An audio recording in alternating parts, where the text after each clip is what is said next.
Woohoo! It's after the All-Star break. Hey, Shawon. This is How you doing, Lou? How you doing, Jeff? not too bad, man. How you been? All right. Greetings from Get Yorkville. we have the sweat corn out here. Chad Sweat would corn. appreciate that. Sweet corn? Sweat. What's sweat corn? Is that how they spell it? No, it's actually sweat corn. The humidity Oh, out here is off the bonkers because all the corn is ready to be picked and they're evaporating all their water into the air. So our humidity is like off the charts. Well, it's not going to get any better the next couple of days because it's supposed to be like 67 tomorrow, or 60, no, 96 tomorrow and 97 on Wednesday. Yep. It's going to be 90s here all fucking week, man. it's probably coming Ridiculous. here. We had our AC off, at least downstairs today and last night. I don't know. But I guess we've been hot too, but I guess not for as long as you guys. Well, they I said it's talked. been great for the corn out here because we had no rain. But when I just learned this in the last week, even though I live in the middle of cornfields, when the tassels come up, they need rain because that's how it pollinates the corn plant. And it's pollinated everything. And so it's an unbelievable corn crop this year. Yeah, too bad most of it's going to go bad because US aid is no longer in effect. Well, we won't digress. Either that or fucking, it should be a nice cheap year for ears of corn at the store. Yeah. Well, it's great for me for sweet corn. I mean, most of it goes to ethanol, but it's Yeah. The additive we use to shorten our engine life. Yeah. yeah. Well, we export it anyway, but I don't want to get political. So Jeffy, show you. Let's do your visual prop here. The look at that. I got a hook. So, yeah. You got that when you pounded the table after Gallon's last bad start, right? No, unfortunately not. It wasn't that cool. I was coming home from groceries last weekend and I tripped going up the steps and rather than face planting, I stuck my hand out. Of course, when you have grocery bags in your hand, it's made into a fist. And I punched the frame of the storm door. Gave myself a boxer's break. Would you break? It's just a little fucking knuckle on the pinky, like where the pinky meets the hand. Hmm. So I got an appointment tomorrow. I'll find out how bad it actually is and how long I'll have to be in this fucking thing. Hopefully, it's only about a 4 week period. Lou, Yeah, do you remember Barry Leahy? I remember Barry. Yeah, he was a nice guy. He married Kelly, right? Yep. But I was good friends with him in high school. He got pissed off one day and he put a football hand pad on and he started punching the tree. He did the exact same thing, except he needed to have a pin put in his pinky finger. Yeah, see, he did it pretty bad. Well, whoever's got Vargas, he just home run. I never saw Barry like that. You know, it was always like Friday or Saturday night. Everybody's in a good Oh mood. yeah. But Well, he actually I would say he was like a little bit. You know, if you have a 50th percentile, I would say that on the what I would have considered the anger scale, he would have been below 50th percentile. I think. now when he lost it, he lost it. But he ended up. We drank beer in high school, and then he found out he had brewer's yeast and like intolerance, so he couldn't drink beer anymore. Well, he's like 100% Irish, so he just went to straight whiskey. Well, he would get wasted on we're all drinking beer and he'd be passed out in 3 hours. You gotta mix that shit. Can't just drink it straight the whole time. Of the Well, Weekend Warriors, though, he wasn't nearly the drunkest. I mean, obviously no, Culbertson, but like I don't remember him being. Of course, I was drinking too, so I don't know. But I no. did, even when I was drinking, I did notice that Culbertson drank pretty hard. We could bring out the pee in bed stories, but we Oh won't. man, in the hallway, Yeah, I don't. that other boarding house we moved to. Remember, we Yep. moved from where the first beer league draft was to where the second beer league draft was. And he's like peeing in the hallway. I don't know if it was me. I can't remember if it was just told to me if it was me, but it would have been like, what the fuck are you doing? Jesus Christ. Oh, he was in the bathroom. No, I love that you made it. You're worrying on the weekend. Yep. That's how you. That's Keith Culbertson's contribution to the league. I mean, I know that term. There's other people that use that term, I know. but to me, it's Keith Culbertson. That we should Yeah. have a. I should have like a little picture of him right by the Weekend Warrior cell there. Got off of work on Friday and he came up and just drank for 48 straight hours. Chew tobacco too, right? Yep. Yeah. I remember you guys. You were one of the chewers too. You have these like big gulp cups, 30-ounce cups, whatever, full of tobacco spit. It was horrible.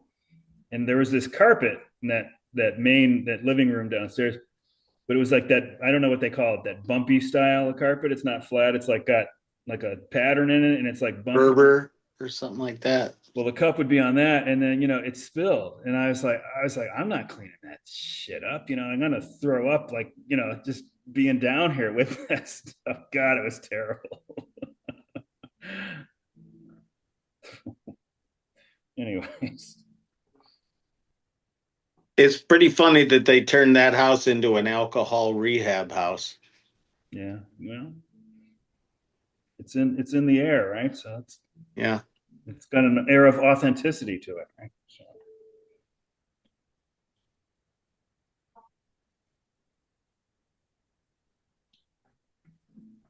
Yeah. Uncomfortable silence. I had to check do and you see what want my to team was doing real quick. you want to go to the beer league stuff, or do you want to talk about the draft first, or what do you want to do? Well, let's talk about the draft first. All right, let's do that. So, were you happy with what your team ended up getting? I was happy for the Sox to get Carlson. That was the first round pick. Yes. Yeah. What's his first name? B. Bruce. No. I'll tell you in a second. Billy. Billy, It yeah. is a B. Yeah. I knew it started with a B. I just couldn't put my finger I on mean, he's which. a hype that they had 3 first-round draft picks out of that high school. Corona. Yeah, that high school every year is one of those. It was called Corona High School. Yeah. Yeah. Yeah, Well, they put out a lot of professional players. them and the one with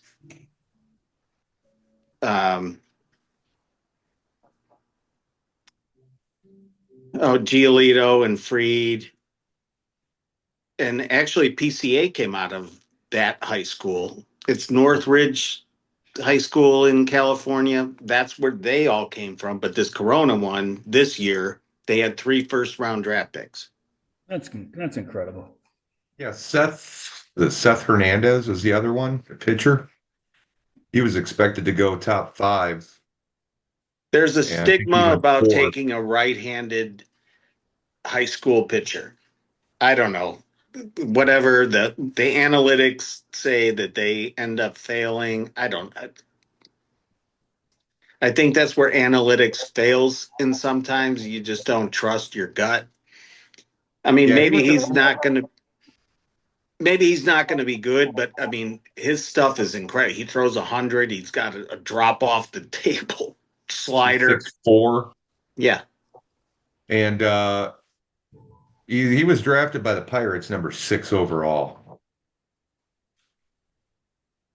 Well, it seems like what shortstops and left-handed pitchers. That was the first 15 or 20 picks. It was like I think like the first team that took an outfielder, non-shortstop hitter might have been the Cubs, right? I I can't. think it was the Cubs. Yep, they took a right fielder named Ethan Conrad. And everything tells me, I mean, with their first 2 picks for both outfielders, everything tells me that their outfielders are available in a trade. The ones they have in the minors right now that are because I mean this Ethan Conrad guy, he's coming from Wake Forest. He's already seasoned from college and stuff like that, so he's not going to spend a terrible amount of time in the minors. So, the guy they took in the second round, I'm not exactly sure. If he was This on is the only the Angels, he'd first be up round in I'm looking at. September. You know, Let's see, day 2 pick by pick here.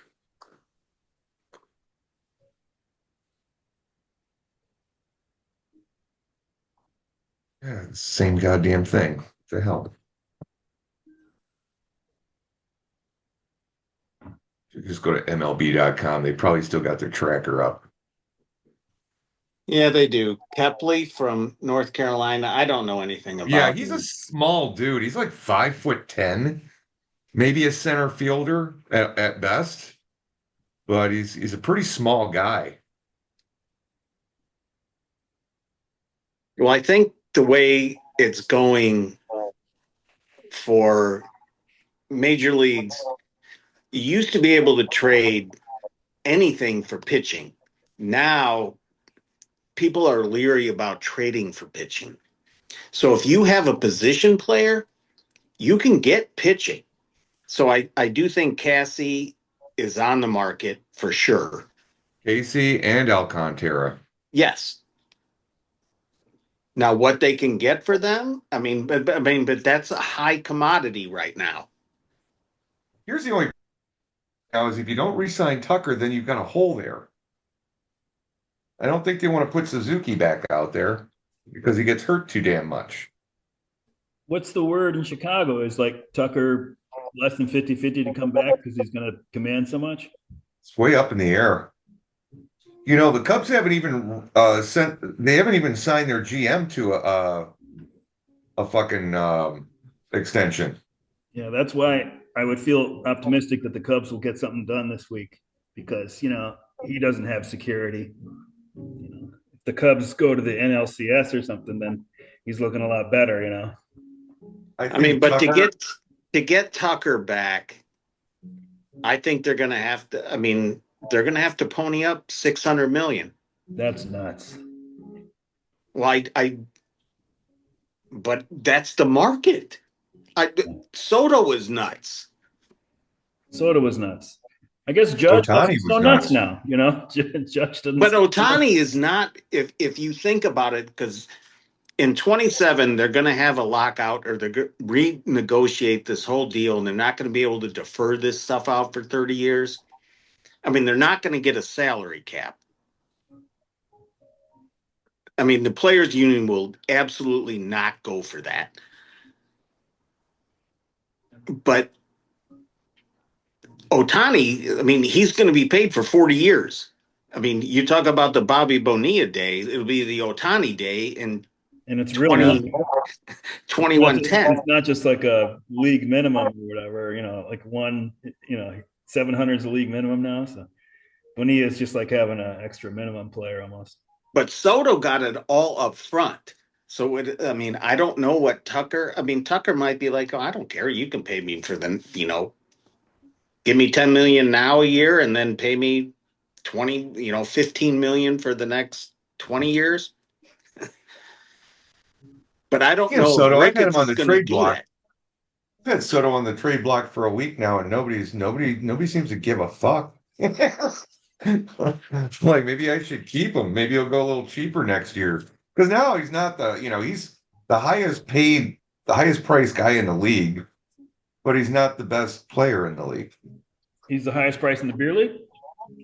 Yeah, I think so. 110. Oh, yeah. Oh, Otani was still under keeper stuff.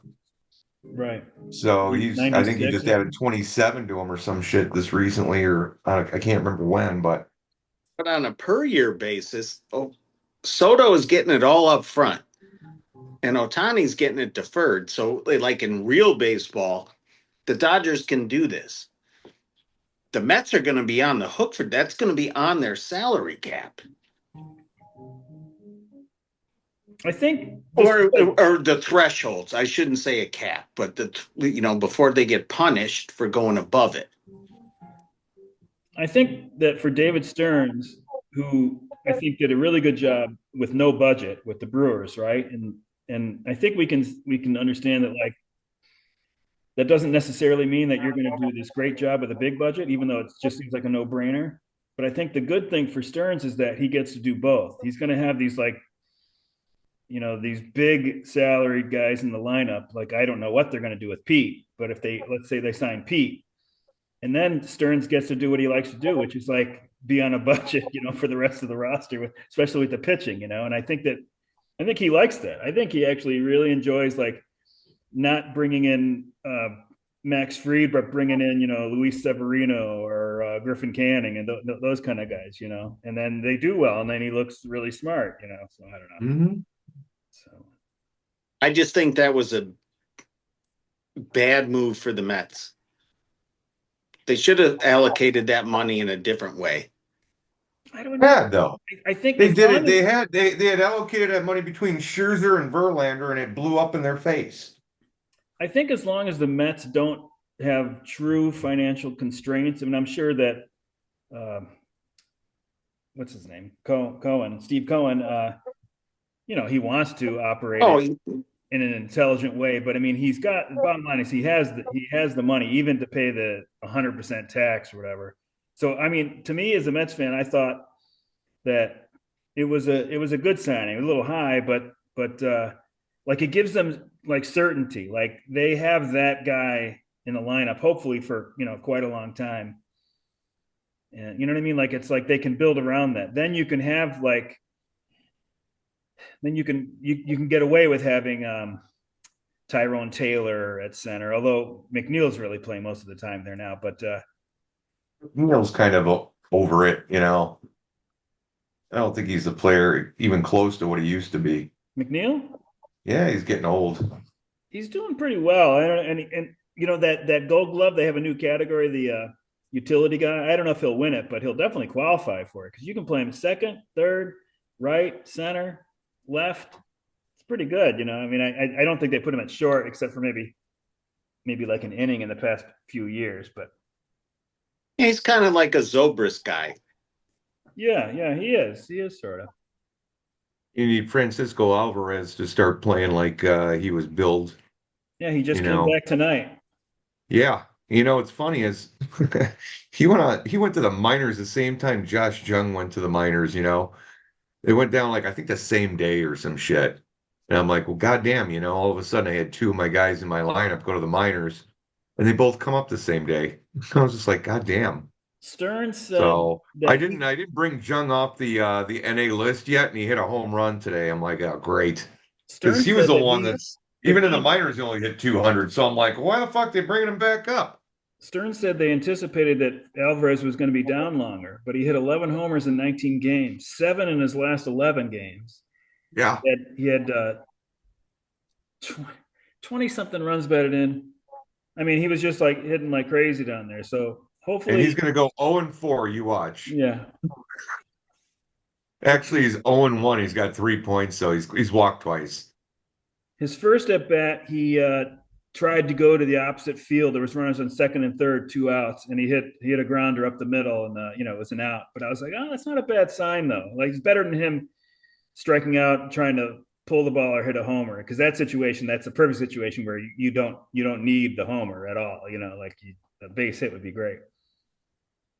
So we'll see. I've been I've been as puzzled by Alvarez as anybody else. I really thought early last year, I was like, he's for sure going to be good because he made adjustments like really quickly. Like it seems like he's coachable and he works hard. And then I don't know if it was because of the injury that he had. He had some sort of hand or wrist injury. I can't remember, but I don't know if that screwed him up. And I don't want to make excuses for him, but he really wasn't good, for a while now, so we'll see what happens. Yeah. But he's good defensively. He's like, that was his big thing. Like they thought he was going to suck defensively. And like anybody who's watched the games knows that he's at least an average catcher. He's pretty Yeah, good. but his framing is off. That was another big reason why he went down is his framing was terrible. Yeah. I don't know. I didn't notice it, but Well, it's just kind of what I've heard through reading articles and stuff about this shit. and the other Mets catcher, Torrance, is very good defensively. So that probably makes him look worse in comparison. But Probably calls a better game. Torrance throws lots of guys out. So, but anyways, if if the Mets are going to do anything, they do need Alvarez in there. They can't have Torrance be the starter and then Hayden Senger, who's a defensive catcher who can't hit. So he's back in the minors now, so where he belongs. I do think that this trade line will be interesting because the National League is pretty wide open and they're significantly better than the American League teams, in my opinion. Yeah, it's kind of like changed a little bit over the years here. But I mean, if the Diamondbacks decide, hey, Gallon's on the market. I know sorry, Jeff. I know he's your guy. He's had a shitty year, but he's still got good stuff. If he gets a I change think he of just needs a scenery, change. I just think he needs a change of scenery. Exactly. but then they also have Suarez. I mean, if the Diamondbacks, I mean, he's probably the number one hitter on the market and a third Well, I'll tell baseman. you what, man. If the Cubs are going to go after, like, if they're going to go 2-for-1 shopping and get their starter, I would go to Arizona and offer whatever I could to get Eugenio Suarez and Zach Gallen off of them. Or Kelly. You're gonna empty the minor leagues on that. Well, you're going to probably trade fucking five prospects for that, Yeah. and you might have to give up Shaw. But you're going to give up Yeah. Shaw, Casey, uh, probably Alcantara as well. You probably lose Ben Brown. Ben Brown is up right now pitching because he is getting fucking. He's going to be part of a package. You watch. I So mean, they have commodities that they can trade, yeah, but they're going to be all in. And if it doesn't work and they it's don't going to sign be Tucker, it's going to be bad news. yeah. Well, thing is though, it sounds like Yeah. they're all in to begin with. If you haven't Well, re-signed Tucker to a long-term deal, and you have a GM that's hasn't been, re-upped either. well, he's got to get Ricketts on board. Yeah. But I mean, it's all of them. I mean, any one of them. I mean, the Mets could use pitching, the Phillies, the Dodgers. Philly's got David Dodgers need, Robertson. well, yeah. They signed him. I mean, they signed him for prorated 16 million a year. So that was the rumor, that he wasn't going to sign for less than like 15 million a year, and that's why he was out there. On MLB Network, they said that he came out of retirement. He never retired. He didn't want to sign for what they were going to pay. Well, I was listening this morning. I went to the grocery store and they said that the Dodgers for DePaula, he's their number one outfield prospect. Joss Way or whatever. Whatever. He they want Clase and Cam Smith from Cleveland. Cam Smith's to Houston. Oh, Cade Smith. No, Cade Smith. Cade Smith. And they said that would be a good deal for them. I mean, for both sides. I mean, they're getting an outfield because the Indians can't hit. There's an outfield prospect they can put in there. Class A, he's going to be a free agent. They ain't going to pay him. I mean, he's got another year after this, but I mean, I think the Dodgers That's need why he that holds a little many. value. they need like two more bullpen arms. I mean, I know that Trinan's coming back or is back. I don't know. I mean, they have like 11 guys on the DL, pitchers on the DL. I mean, the Dodgers are the team to beat if Blake Snell comes back and Glasnow just came back. yeah, I mean, Muncie's hurt, he'll come back. I mean, not that I mean, he was actually hitting before. I mean, they're a stacked team. But if they're not healthy, then they're vulnerable. They can be beat. Well, Milwaukee just swept them, right? Well, yeah. And actually, Milwaukee is very scary. I mean, I thought the Cubs would win the division, I don't know, by 5 games. Now it's up in the air because They're the top tied. two, the top three for Milwaukee, their three starters are really good, and they have a lockdown bullpen. Peralta, Mizorowski, and who's three? Woodruff now, or Yeah, Woodruff came back and yeah. he threw lights out. I mean, if that's the X factor, Woodruff has to be Woodruff. Even if I would have had the Cubs winning the Central, which I didn't do the predictions this year, I don't know, I was just too lazy. But I'm pretty sure I wouldn't have had Milwaukee second, and they're looking Oh, good. And that rotation was so damn thin. And Quintana has done better than I thought he would. And then this Priester, who I was supposed to pick up, not according to my projections, but the ATC ones. I use them for different leagues, and I didn't. yep. I just bypassed it. I was like, nah, that can't be right. And I didn't pick him up, and damn, he's done. He's got an ERA what 3.5, and he's Did done the great. Cubs draft him, Which Priester, player? Quinn Priester. Quinn Priester? I don't think so. I think He's from I'll the check real Pirates, quick. is he from right? Pittsburgh? I think Is he's that where he Pittsburgh. went? I mean, he's a local kid. He was from Crystal Lake. Huh. Quinn Priester was drafted by the Pittsburgh Pirates in the first round, 18th overall in the 2019 June draft from Cary Grove High School in Cary, Illinois. Yeah, Crystal Lake, Cary Grove, same thing. Like he was lights out in high school, and he had stuff, but he kind of struggled. And I don't know. His last start was phenomenal. I don't know who has him in our league, but Well, I'll tell you what, for somebody who's stuck on the Pirates, well, who is he on the Pirates? Is he on the Pirates?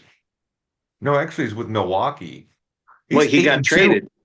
Yeah, he's 8-2 with Milwaukee, and he's played in 18 games, started 13 of them, and he's 8-2. He's got a 3.33 ERA. Yeah, it kills me. Next time I'll listen. His whip is 1.204. That's not great. If you're under 1.2, that's pretty good, but he's right there. Well, he's not impressive if you bring up all the raw stuff or whatever. It's like, but like some guys just are able to do it. Like that's why I don't totally. I just can't get on board with judging everything at the raw level. Like at the pitch movement and the spin rate. And I just can't do it because like I'm sure that you could. I'm sure there's a doofus out there that could be the best in the world at all these things and still kind of suck. So and there's guys that like we know that aren't that talented and they can do it somehow.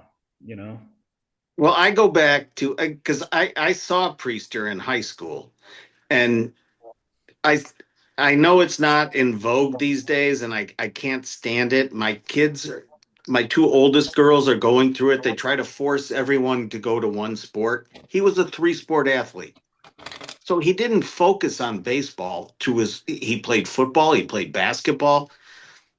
I still think that there's value in doing that in high school.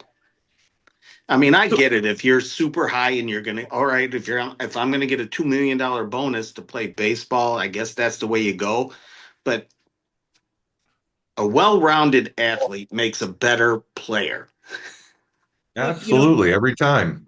if you're looking for value in the draft though too, like I think I talked about this before, but like if you've got a guy that's playing baseball 12 months a year and you got another guy like Brandon Nimmo playing a couple months a year without a high school team in Wyoming, or you've got, a three sport athlete, that should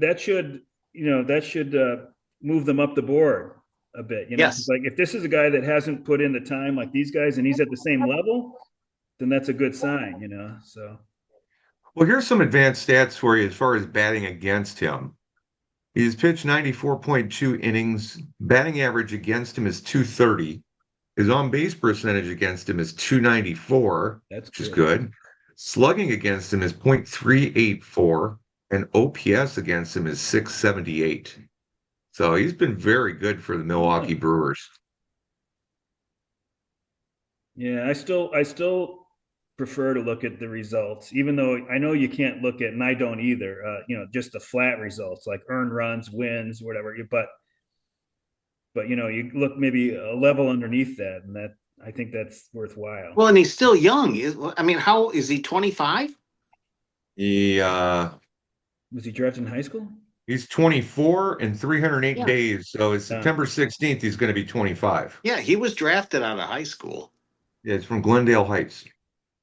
So I know for the rest of the world that the Cubs are like the underdog, but in a micro level, it's hard for me to root against the Brewers because I just respect so much what they've done.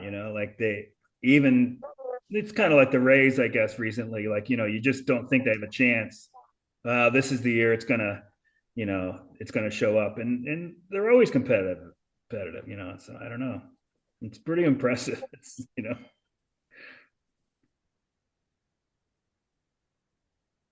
Like that's a decent staff.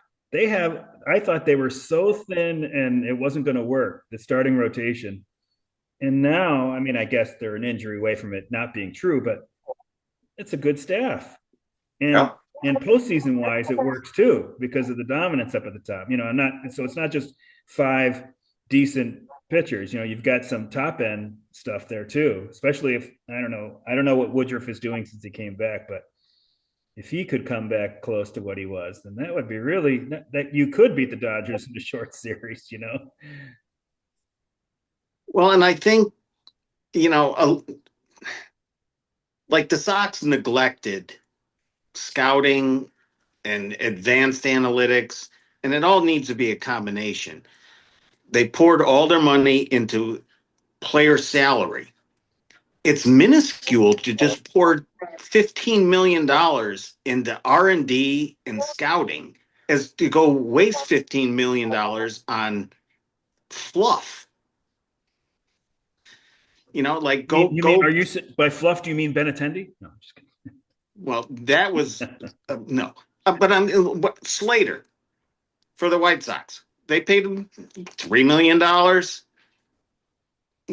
They signed these guys for. I mean, Talkman has performed. They might be able to trade him for some low end guy because someone will need a fourth outfielder, and he's produced this year.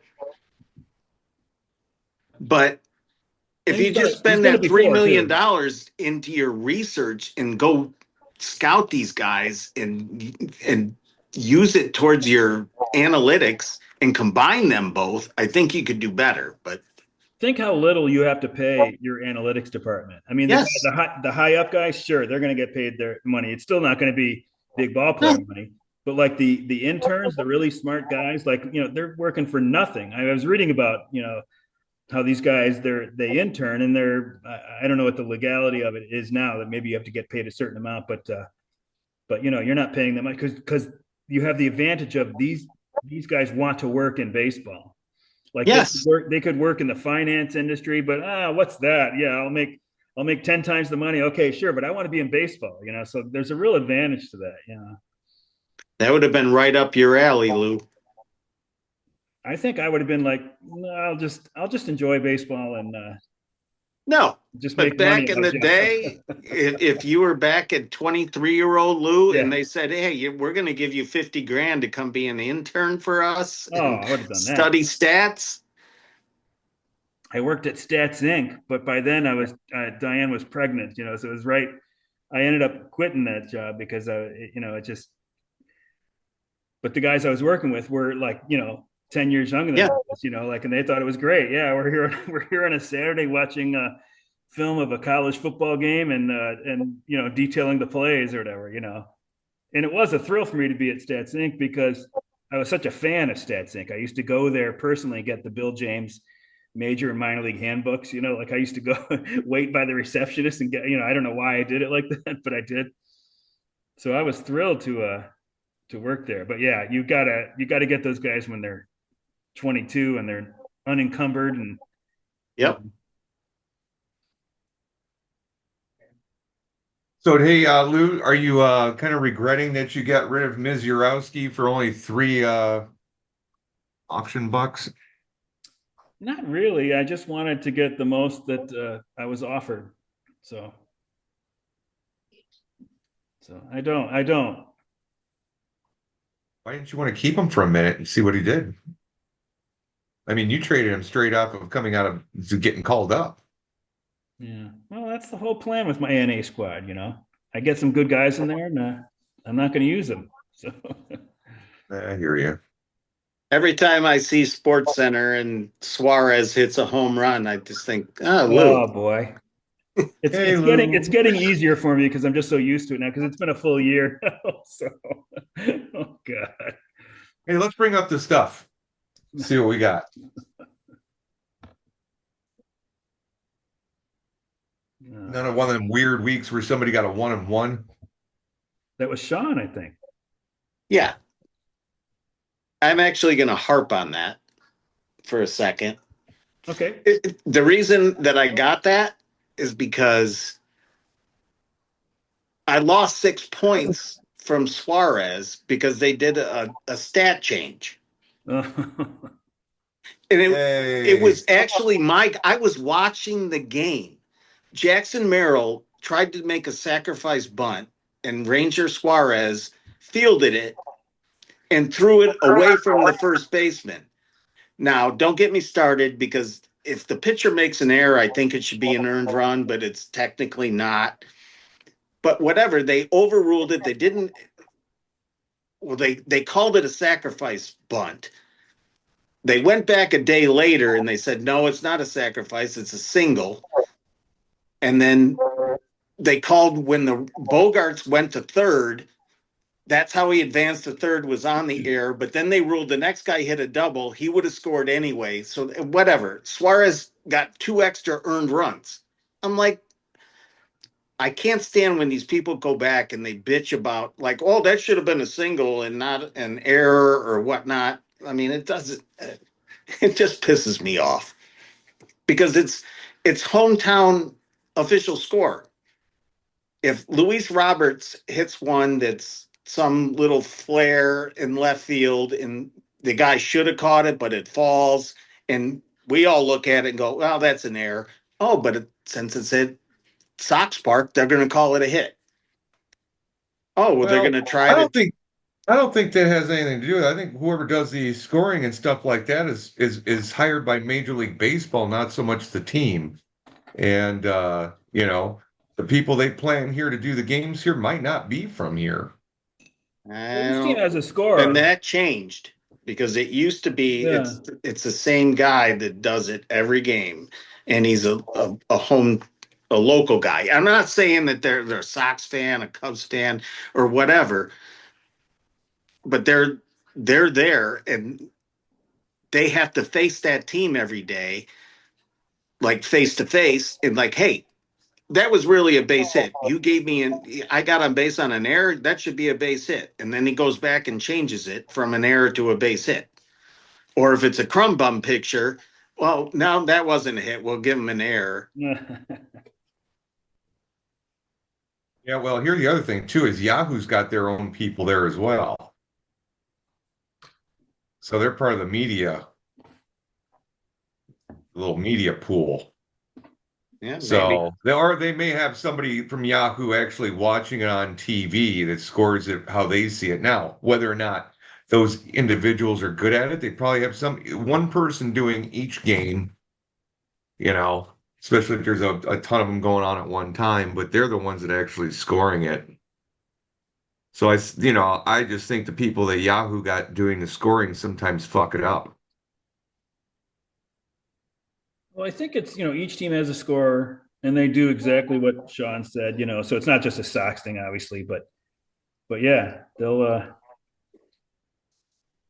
Well, no, there's been times where I'm looking at the Statcast and watching a game at the same time, and what they put on the Statcast and punch in is a lot different than what happened in the game, and then all of a sudden they get to go back about half an hour later, change it, and readjust, and it just Well, I don't want to go on a tangent about, but that's what bothers me about like overall war because it's all judgmental. Unlike the defensive side, offense, I get that. That's fine. But when you do it on defense, whether it's defensive DRS or whatever, it's a judgment call. Like that should have been caught. It shouldn't have been caught. Well, I don't know. I could say that should have been caught, and someone else would go, "Well, no, that's a clean hit." Like I don't know. well, the defensive metrics are definitely more of a work in progress than anything else because of what you Yes. described, but the Statcast stuff tries to eliminate that subjectivity, right? They're trying to talk about the percentage of times that this ball would have been caught, hit to that area at this speed, blah blah blah. They can judge routes taken and things like that. So it tries to take the subjectivity out. But you can tell from those two measures, the two main measures, the DRS, the defensive run saved, and what's the other one? The outs above average, maybe it is. Yeah. And for a lot of players, they agree for the most part. But there's other players that like they really disagree quite a bit. Like they'll have a guy quite a bit above average in one measure and then quite a bit below the other. So it's still a work in progress. So yeah, I think defensive measures, you got to look at everything available, if you're going to judge a guy. Like I can look at Mark Vientos and know, like on Fangraphs, he's the worst third baseman that's had a certain amount of innings in baseball. Or maybe I guess it was a cumulative measure. So like you don't have to cut it off at a certain point. Like he's the worst third baseman. So I don't know what the Mets are going to do with that. I think they would want to keep Vientos around for Alonso insurance, but they can't. They certainly can't be considering that he's going to be their third baseman because they've got Beatty and Mauricio who both field, at a little bit above average. So I don't know. Anyways, but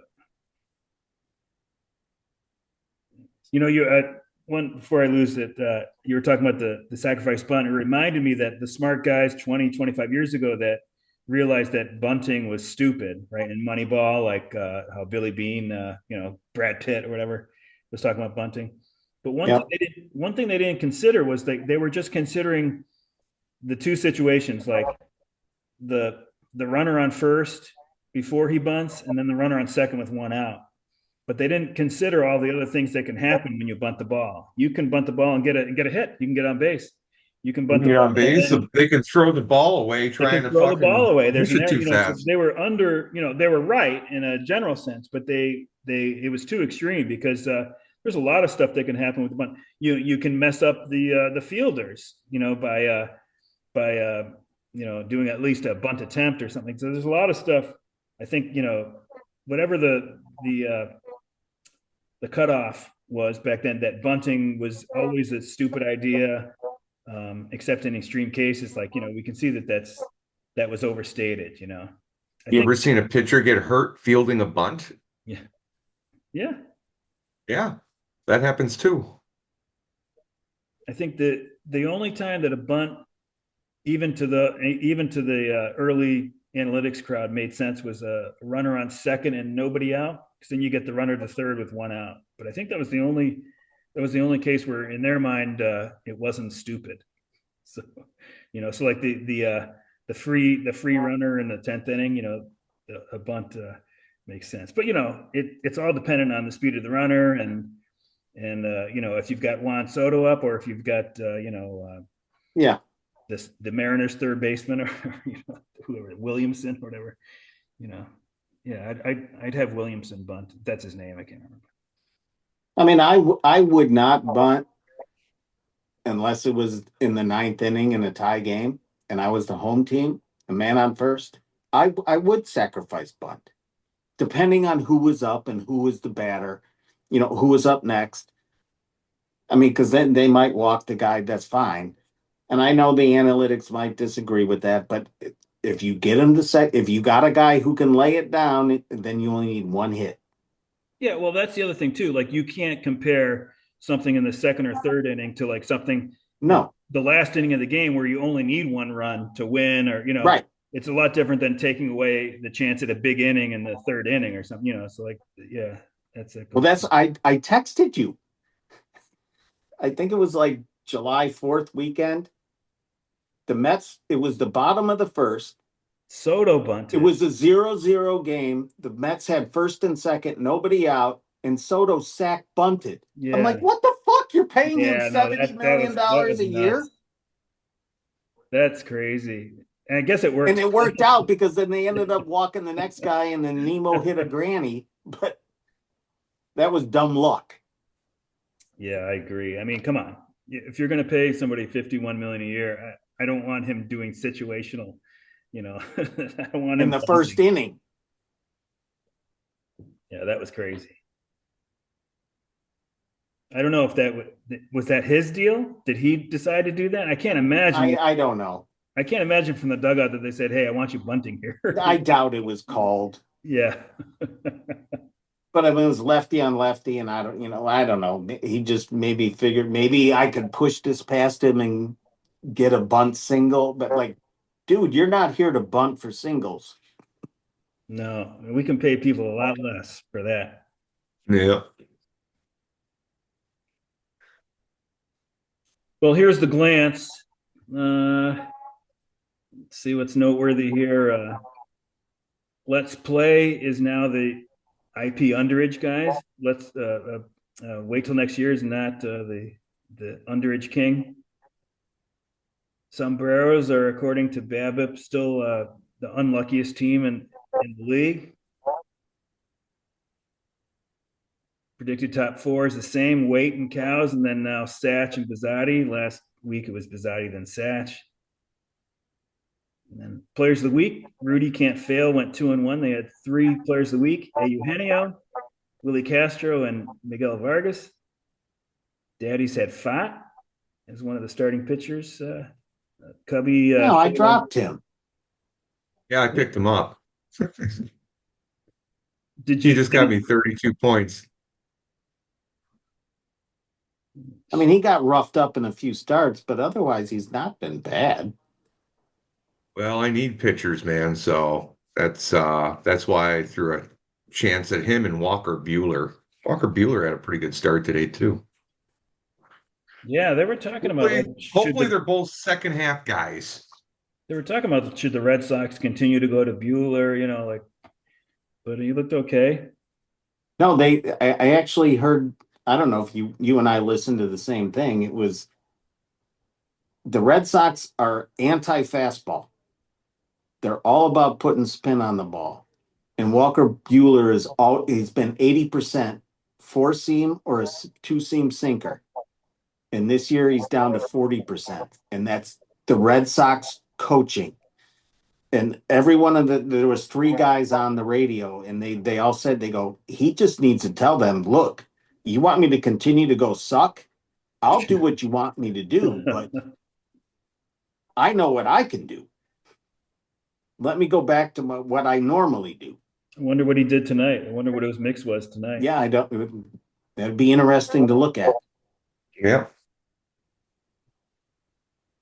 I hate it when coaching staffs try to completely change a player like that when, he's had success already. Well,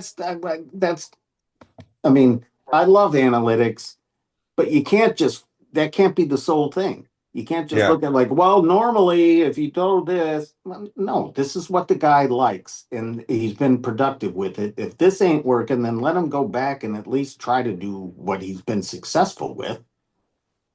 I mean, I think for the most part, what they're doing now, I don't know about the Red Sox, but that it isn't a cookie cutter approach. I think it was at first, but now I think you get teams that trade for pitchers, and then all of a sudden he changes his pitch mix, quite a bit.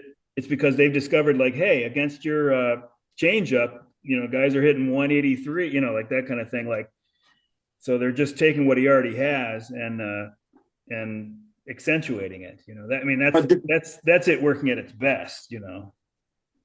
and that's fair. But the thing, Bueller was successful throwing 80% fastballs, and now they cut him down to 40, and it ain't working. Yeah, well, I think even the Red Sox, if they are that uh, strict about it, I think they're going to have to look at the results and go like, all right, let's Yeah, let you go back to what you think, and maybe keep this in mind or whatever. Maybe he doesn't get yeah, back to 80, but yeah. No, and that's fair. yeah. Well, I'm sure that they're open to that. At least I would think so. You know, because the Sox are in it. I mean, the Red Sox are. They could finish below 500 or they could get a wild card spot. It's really up in the air still. Well, they're going to have to trade an outfielder. I mean, I don't know what they're going to trade it for, but I mean they have five players for four positions between the three outfield and first base. What they need is an injury, make their decision a lot easier. Well, I don't know. The rumor is Duran's on the market. Well, I I bet you wouldn't bring trade back a him. I pretty mean, solid pitcher. What? I wouldn't trade him, but I mean, I guess they could get the most for him. Well, I don't know who else they would trade. I mean, Left field? Abreu has been a monster. Yeah. They're not trading Anthony. No. I would trade Rafaela probably, but I don't. But he would command a lot less than Duran, so I don't know. I think they're just trying to find like really good pitching for Duran is what I'm thinking. I don't know. Duran's pretty good. They could trade him to the White Sox for Adrian Hauser. Hauser Wouldn't got that be great? Hauser got blew up last start, huh? Oh, he did? I didn't see He that. allowed like 11 or 12 hits. It's only 4 runs though. Yeah. But it's Yeah, you're gonna coming. have It's those coming. days. There's no way that there's no No, way that he's this good. If he had no. if he had an ERA like double what it's been, that would be good. Well, he had an ERA of 1.5, but his xFIP was like 3.5. So I mean, you knew regression's coming in, and I'm like, trade him before this glass ceiling breaks, you know. But I'm sure other teams are like, yeah, well, this is kind of a lucky streak. Right. But I did read some stuff. He's added almost 2 miles an hour to his fastball, and his spin rate is higher. Like Texas was kind of stupid to get rid of that for what they did, but I mean, I don't think he's going to be some difference maker, but he can definitely plug a fifth spot in somebody's rotation. Well, he's done well for the Sox. Jeez, that Yeah, you were saying he was a trade? Was he a DFA or a trade or what was he? I think he was DFA, but we might have given cash considerations, which is stunning for Jerry to do. Oh, probably was about 150,000. But yes, it was minimal. But yeah, Texas, he had a deal with Texas. He had to be called up to the major league roster. It's kind of the same thing with Savale. The Brewers had to call him up, and they didn't have a spot for him other than the bullpen. He goes, I'm not going to pitch in the bullpen. And so then he bitched about it. So then they traded him for Andrew Vaughn. And it was the same thing with Hauser with Texas. He had a deal. He had to be called up by May 31st, or he would be released.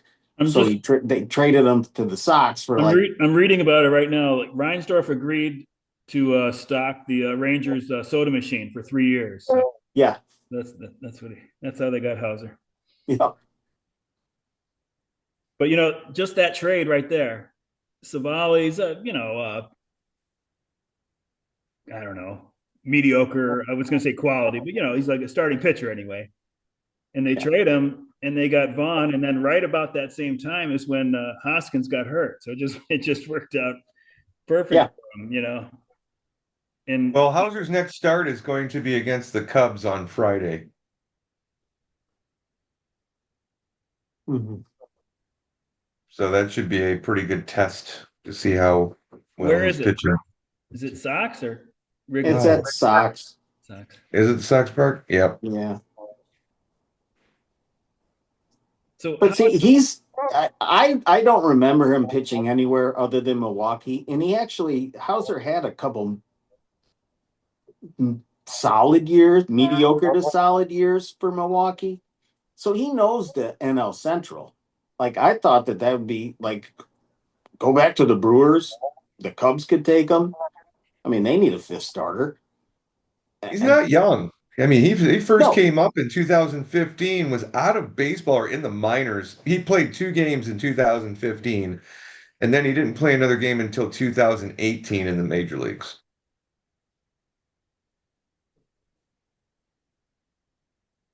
yeah, I thought So he might have Milwaukee. been injured. when did he have those couple years that were pretty good for Milwaukee? Uh, I mean, it was like a 4 ERA. 2021, he had like a 322, 128 whip. And then 18 and 19, 19 was a better year. He had 18 starts. He was 372 on the ERA, 124 on the whip. Besides that, he was above 4 every other year, and sometimes 5. That might be the 2 years I remember. Yeah, he was with New York Mets last year. He put up started 7 games out of 23 appearances, a 5.84 ERA, 1.5 whip. Yeah, that's So not. he did not like New York. But actually, he's had a longer period of quality than I realized. I guess I just thought that he was a 4.5 ERA guy on his in his good years. But His career right now, he's got 114 starts. He's 37-41, and he's got a 4 ERA, the 1.36 whip for his career. People are batting at 255 against him so throughout his career. he has a So better ERA than WHIP fairly consistently. It looks like. So maybe he's just one of those guys. I don't know. Like I've wondered about that. Like, are there certain guys that just are better pitching from the stretch, and that's why they people think that they're clutch pitchers because they don't, their WHIP is high and their ERA is relatively lower. I mean, you can do that too by Yeah, he's not a big K guy. So he's going to put people on base. He's going to have to pitch from the stretch, as he said.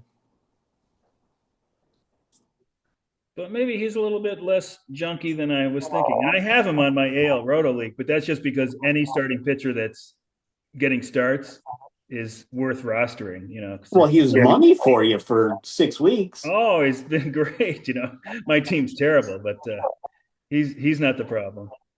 he's My definitely a pitch to contact guy because I mean Yeah. he's usually got more innings pitched than he does strikeouts. my problem in that league is that my two most expensive players were Jordan Alvarez and Rafael Devers. So that hasn't worked out too well. And I had Andrew Vaughn. He got traded away. Oh, it's been terrible. Well, since Andrew Vaughn came up for the fucking Brewers, man, they can't lose. Yeah, and I can't get, it's only an AL, so he's just gone. He's dead to me. It completely coincides with their whole win streak is when he came up. I wouldn't doubt that he's going to do well for the Brewers. I mean, I've obviously liked him. I've had him 2 years in that AL Roto, and I haven't been rewarded for my faith. So, That just tells you how bad of an organization the Sox have become. I mean, between just like, and I saw this. There was a little clip of Clint Frazier talking about his short time with the White Sox, and he said they had superstars on that team, but they fucking hated everybody. They didn't like the front office, didn't like this. The manager didn't have any control. Grifol didn't have any control over those guys. There was one guy loafing it, he said, and he was going to pull him out of the game. And he's like, pull me out of the game and see what happens. And then the fucking manager backed down and left him in the game. because he was, afraid. It That's was unruly. that's ridiculous because a team that's not in it at all, I think it's a lot easier to like send a message at the expense of a winner, a win or a few wins. That should never happen, especially in that team. I mean, Look, the White Sox aren't going to go anywhere until they get every fucking last person that was on that team off that team and create a new culture. There's still a couple sitting around there. There's well, Luis that's Robert probably going to Jr. happen There's anyway. You know. Well, yeah, it's probably going to happen anyway. But I mean, it just it's the guys that were around for like the Grifol and LaRussa years. If there's any of those guys left, they just need to get cut bait with all of them. Just get them all out of there. I mean, I think Luis Robert might be the only one now, right?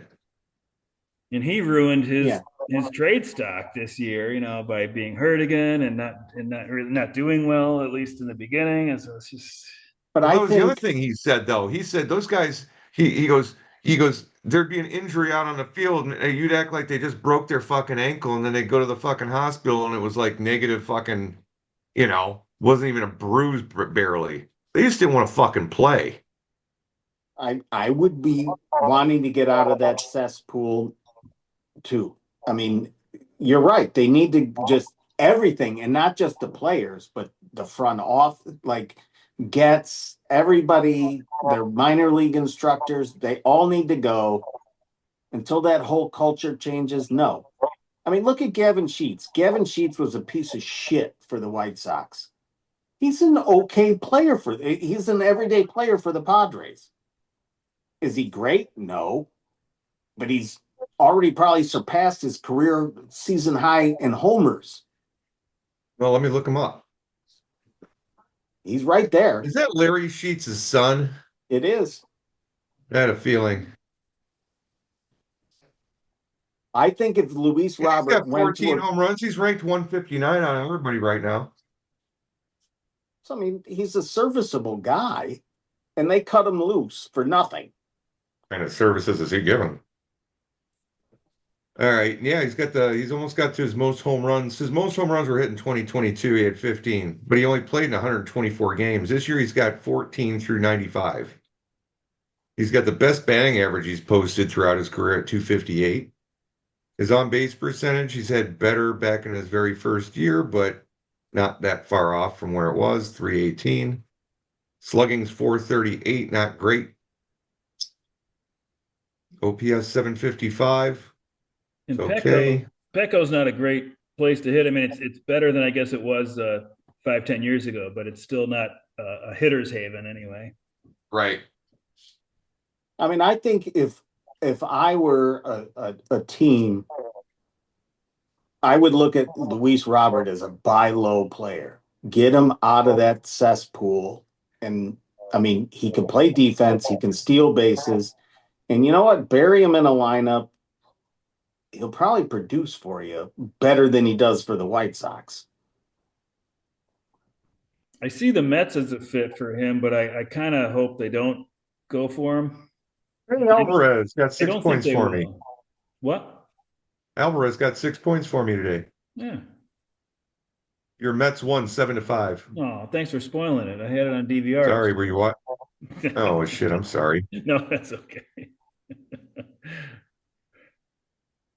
By this time of year, I care a lot less.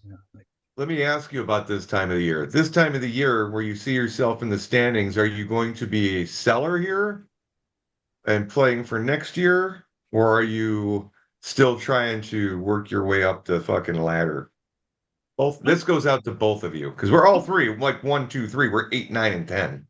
I'm still trying to finish as high as I can. I mean, but I'll definitely trade. I think I only have really one tradable commodity. That would be Logan Gilbert. And then the drawback is that he's not a terrible keeper. Like I could actually see myself keeping him next year at that salary. So I might not. I might be very boring the next month as far as trade. Our trade deadline's not until August 20th or something like that.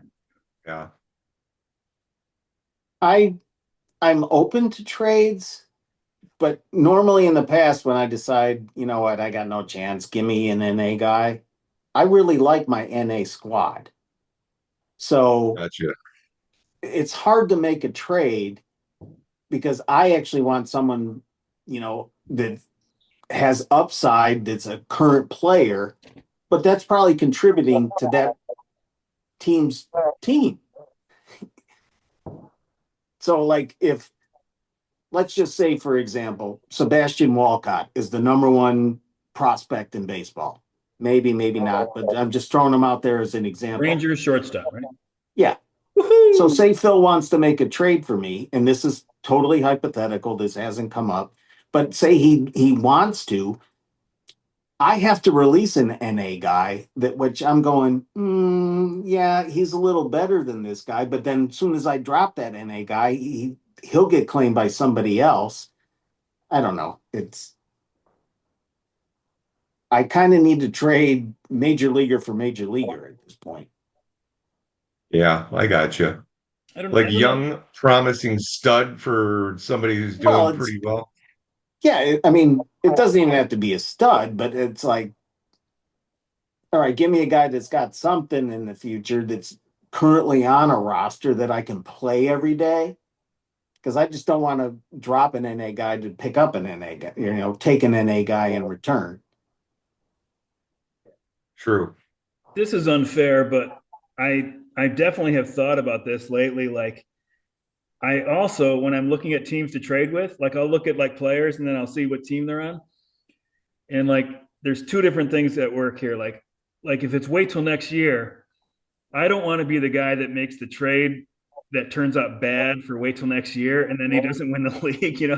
And then conversely, I feel pressure like trading with like Phil, maybe Chris too, but especially Phil, because I'm like, I don't want to make the trade that pushes Phil over the top. I mean, I know it's like unfair. I should just be looking at my team, making my team better, but I do think about those two things. Like, so I'm more comfortable trading with guys where it's not really going to affect anything like historically, like, you're going to finish in eighth or 10th or, like I would, what I'm saying? Like, I don't want to, I don't want to make a trade. And then it turns out like the guy I trade to wait goes on the IL and then he loses the league, like, I don't even want to trade with him, I just want to stay away from it. Hey, let me ask you this, Sean. Would somebody like Chase Burns be enough to pry like Matthew Boyd away from you? Probably not. Well, maybe because he's an ex-player, and He's a since one he's a dollar he's a $1 X player because I picked right, him off the scrap heap. I kept him from last year. Chase Burns. No, I know Chase Burns. I don't know. Oh, I you're talking mean, about Matthew Boyd you kept from last year. right. Gotcha. I mean, I know he's a Cub player, so in this league he's going to go for higher than I want going to want to spend. So I'd think about that, but again, I'm not trying to tank. I'd like to finish as high as I can. Oh, I know. I'm trying to make at least fourth or fifth place because I know I'm probably not going to make top three. I was thinking just maybe a month ago, I was like, I could still finish like as high as fifth. And now it's really dawning on me that like it'll probably take some work just for me to finish above where I am, instead of ninth, eighth, so we'll see. But, Well, and I probably should admit this, but whatever, I will.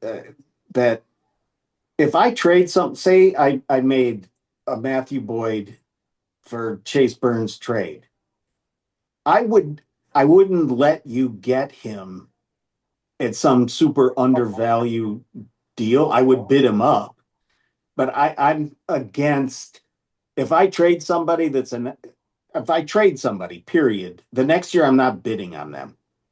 Yeah, I Other do the than same thing just out of like, it's kind of like, I wouldn't say an unwritten rule because there's a lot of guys that do, yeah, but I have the courtesy not to do that as well. Not normally.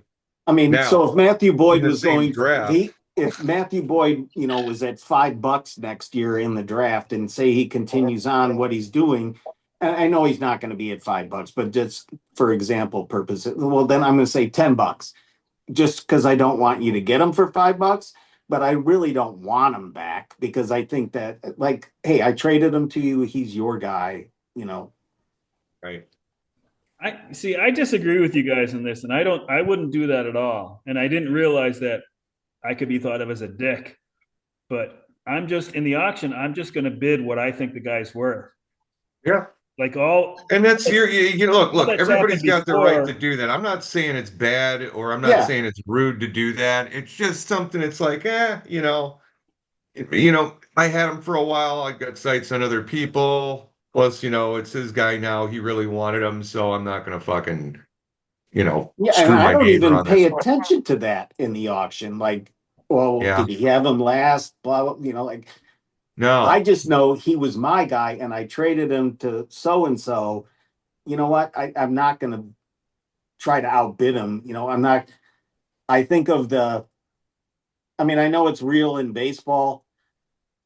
Chapman got traded to the Cubs for Torres, and then the Yankees ended up getting Chapman back.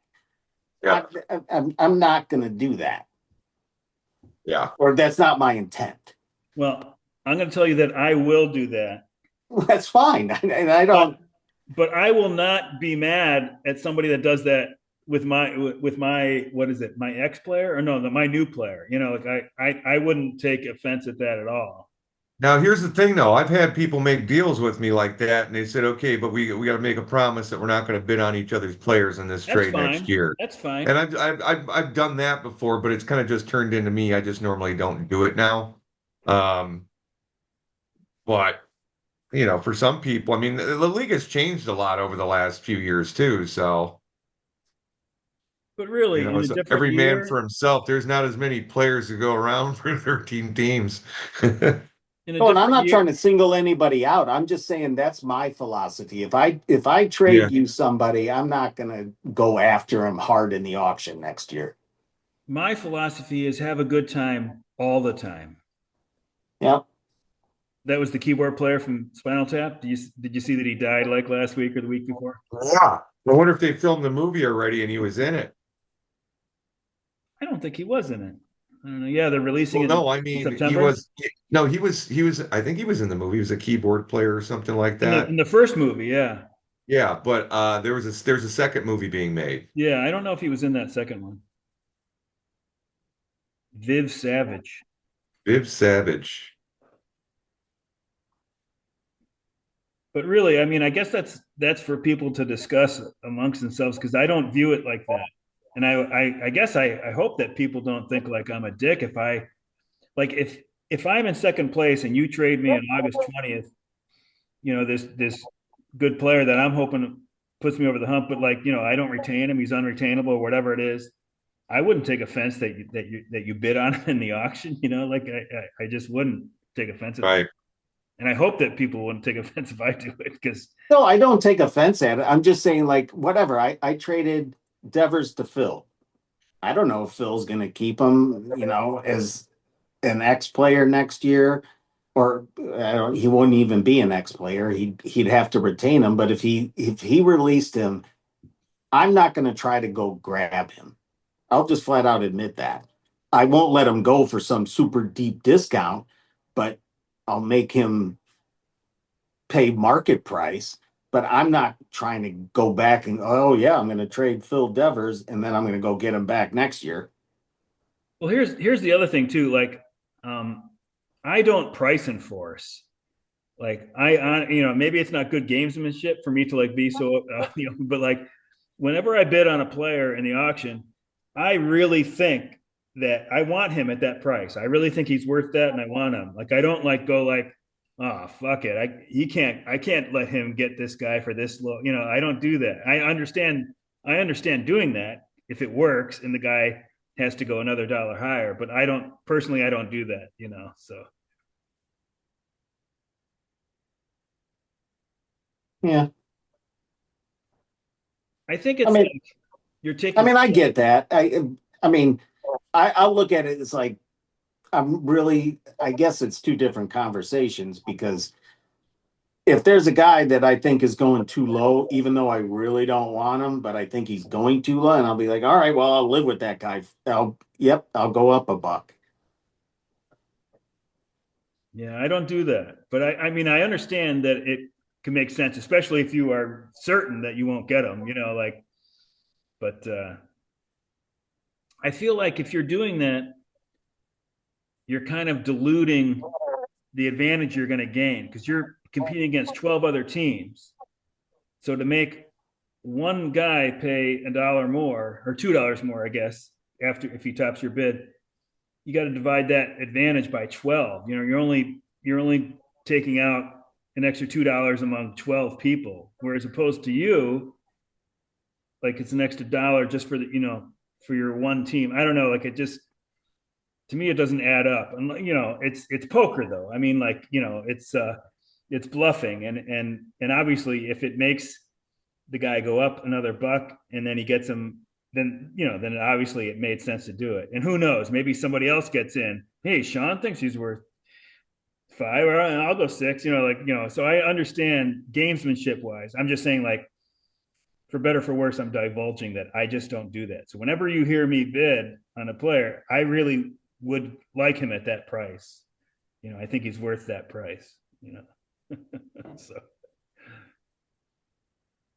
so maybe that makes me feel more comfortable with what we were talking about earlier with the bidding on a player that was traded, because to me it's all like what's past is past, and now today on March 8th or whatever, I think this guy is worth another dollar. Like, so, I don't know. No, I'm not complaining. I mean, everyone has their own Yeah, thing. no, I mean, I'm just saying, because I think that there are people who probably price and force, and I understand doing that. I mean, everybody talks about that, not in our league, but it's a general concept. It's just I've decided that I won't do it, not out of principle. I mean, it's just out of practicality. Yes, I want other people to spend more money on their players. All other things being equal, I do want that. So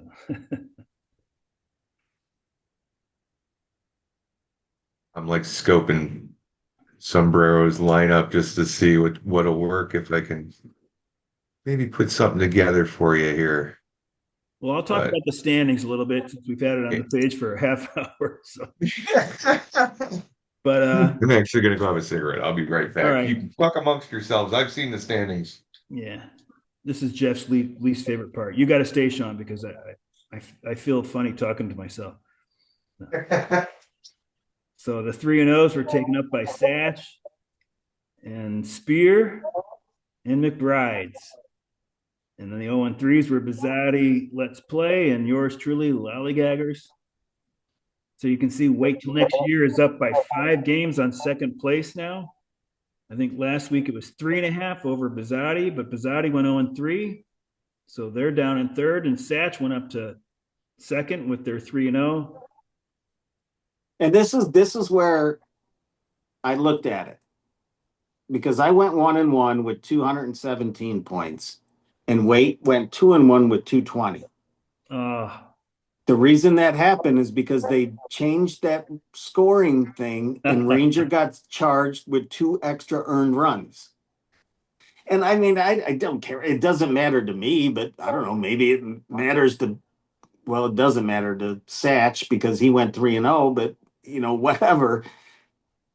Wait would have had 1-1 instead of me having 2-1.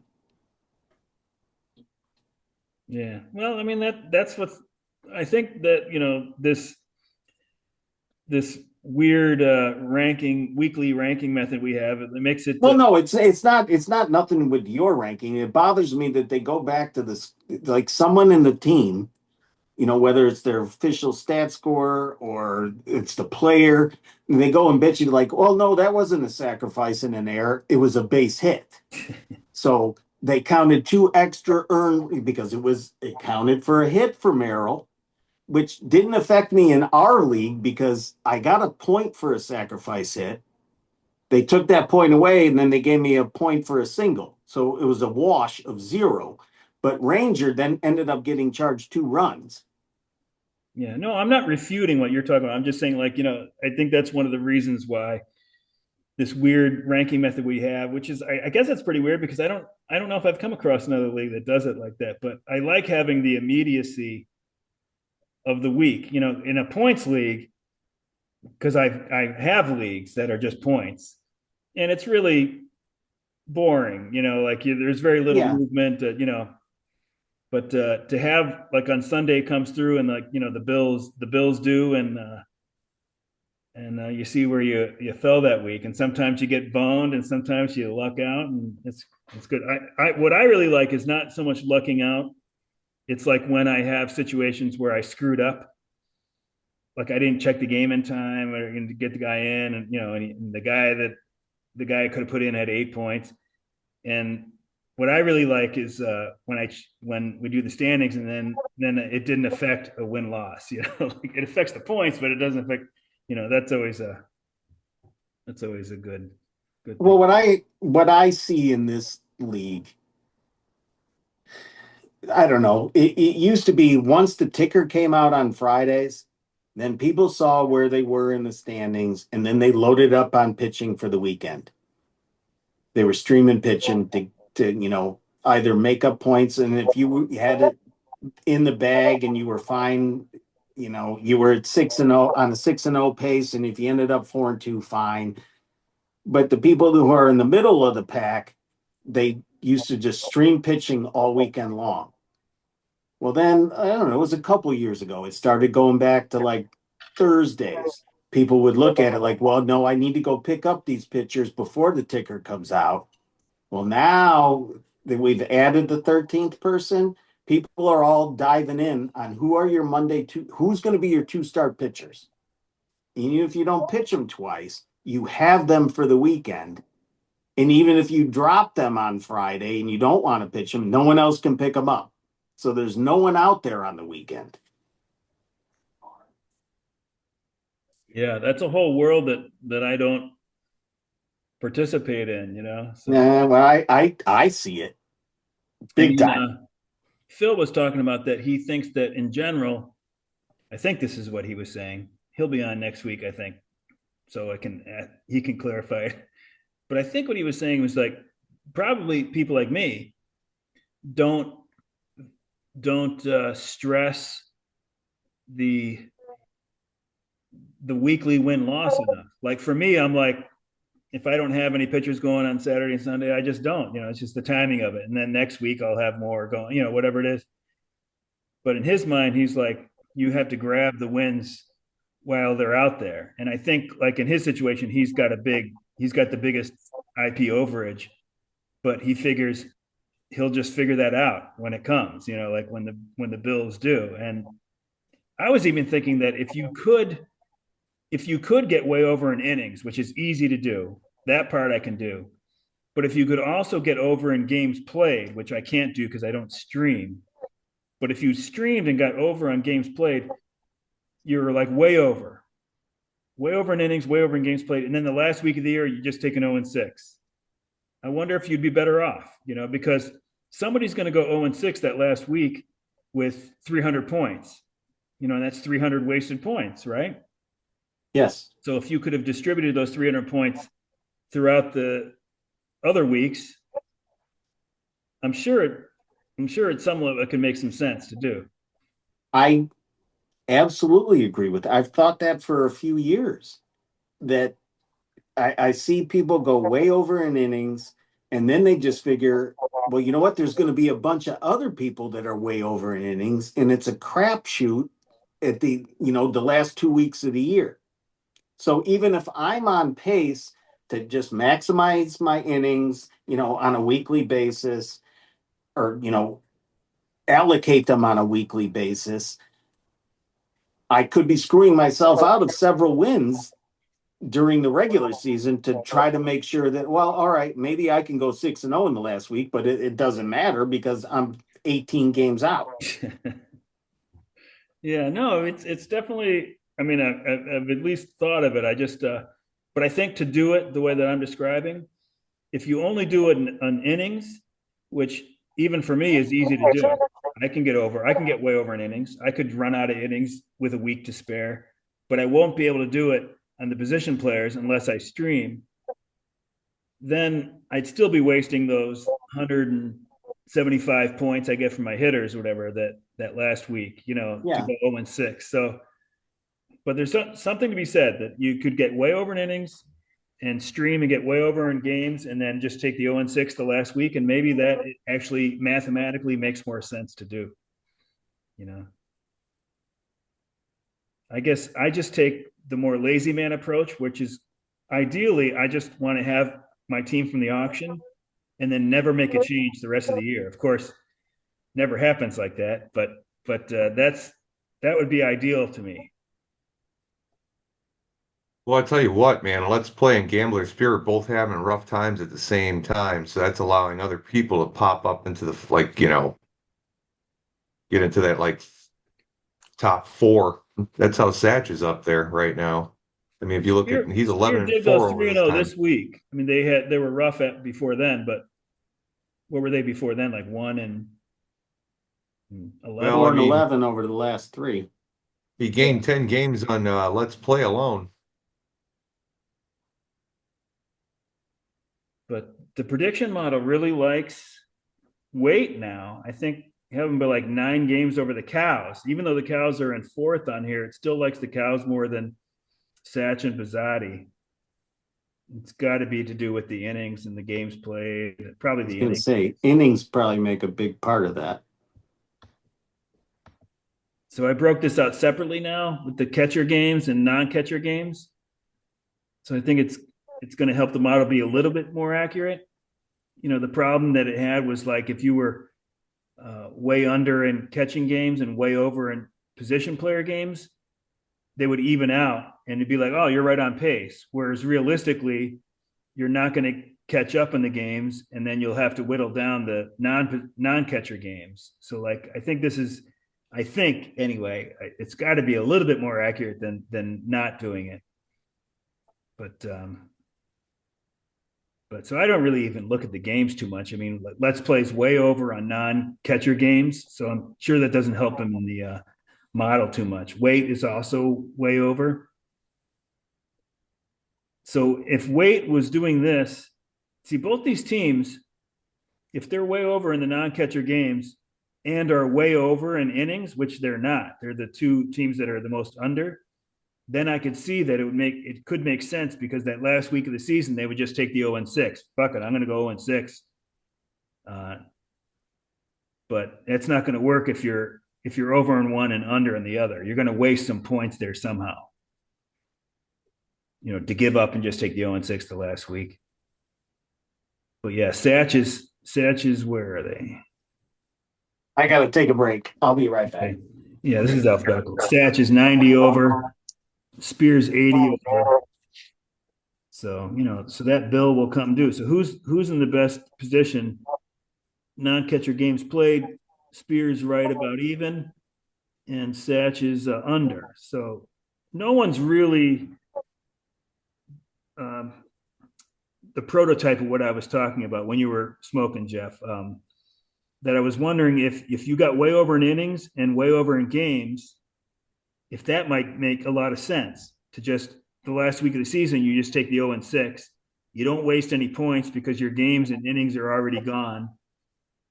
And you've increased your wins during the regular season. So maybe that makes a lot of sense to do. But nobody is really on pace to do that this year exactly the way I'm describing anyway. Well, the biggest overages right now that I see there glaring at me is Paging Dr. Satchel and Gambler Spear, 90 and 80, respectively. And Bizzotti's up there with 57. So that could be one of the reasons why the Holy Cows are only up 31, why they think the leapfrog can happen there. Yeah, definitely. That's probably all of it. But then again, look at Let's Play. Sitting where he's at, he's got minus 69 on the innings pitched. 49, right?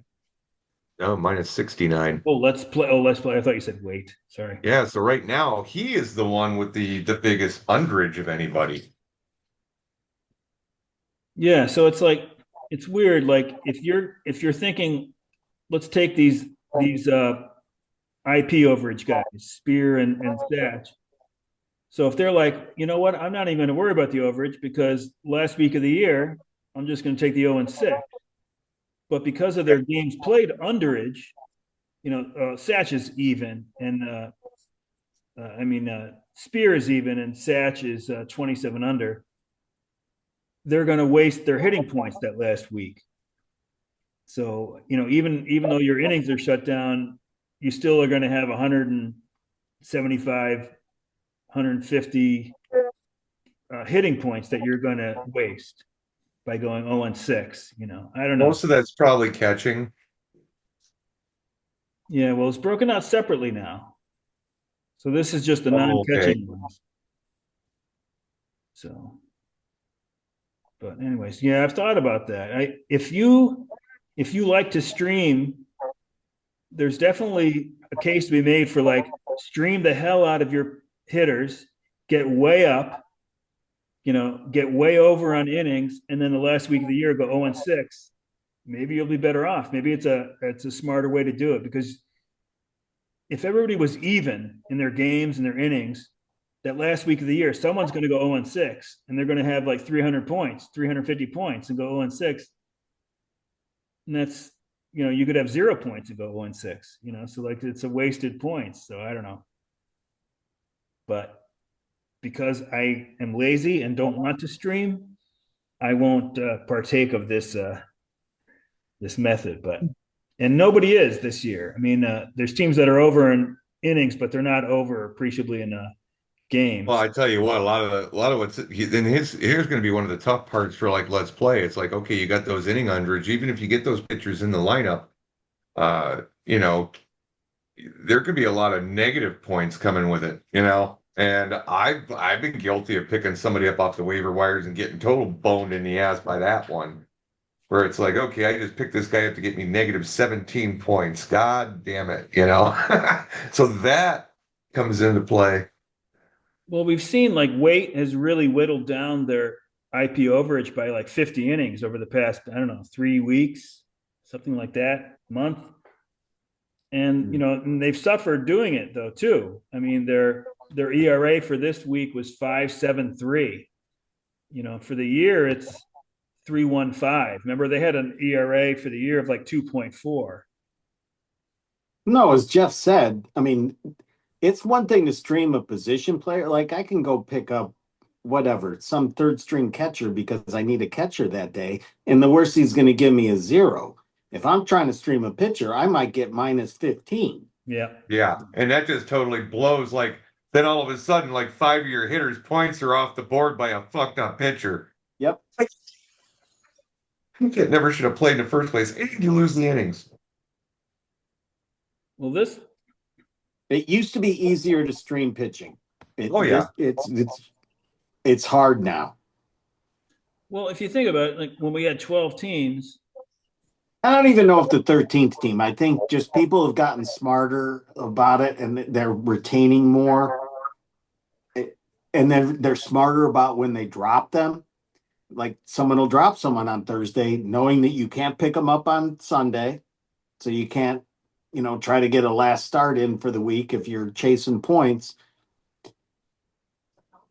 I don't know. It's just it's hard to find a good pitcher off the waiver. Yeah, that's why we had that discussion last. I think it was either the last one we were on here is like maybe talking about how we already, because pitchers were on waivers for like 5 fucking days at one point, and then we reduced it down to 3, and now it almost makes like 4. sense to reduce it down to 2. Yeah, our waiver thing was 4 days, and then it went down to 3.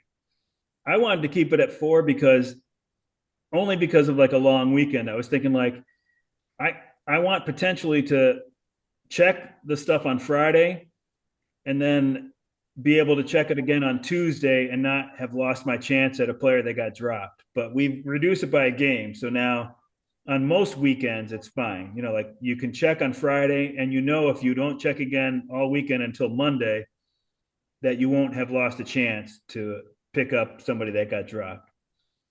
But that's why I like to keep it at 3 if unless it was if everybody wants to do it at 2, which is the default setting in Yahoo. But to me, that's a little quick. I don't know. I don't know how but I would certainly go along with it if that's what people wanted. But Well, we can vote on it at the next draft. I mean, I think well, I'll admit, I pick up somebody that I have no intention of using just to cock block someone from picking them up on Saturday and Sunday. I'll hold on to them till Thursday or Friday, and then I'll drop them. I mean, if I have an open roster spot, just because everyone's going searching for pitching on Saturday and Sunday.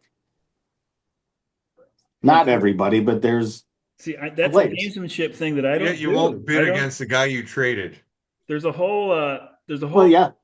There's a whole that's fair because selective I in your traded kindness. that. He's out there on the free agent market. Anyone could go pick him up. I picked him up, and then I'm just not letting you get him for the rest of the week. There's a whole underworld here in the beer league that I'm not even aware of, really. I guess. Oh, it's sleazy, man. It's sleazy. Black market deals being made every day. It's like the beginning of Blue Velvet when they go down to the grass level and the dirt, and they show all the insect life in the soil. I don't know. They go from the white picket fence and the yellow house, and they go underneath the seamly underside of what's going on. Then they find an ear.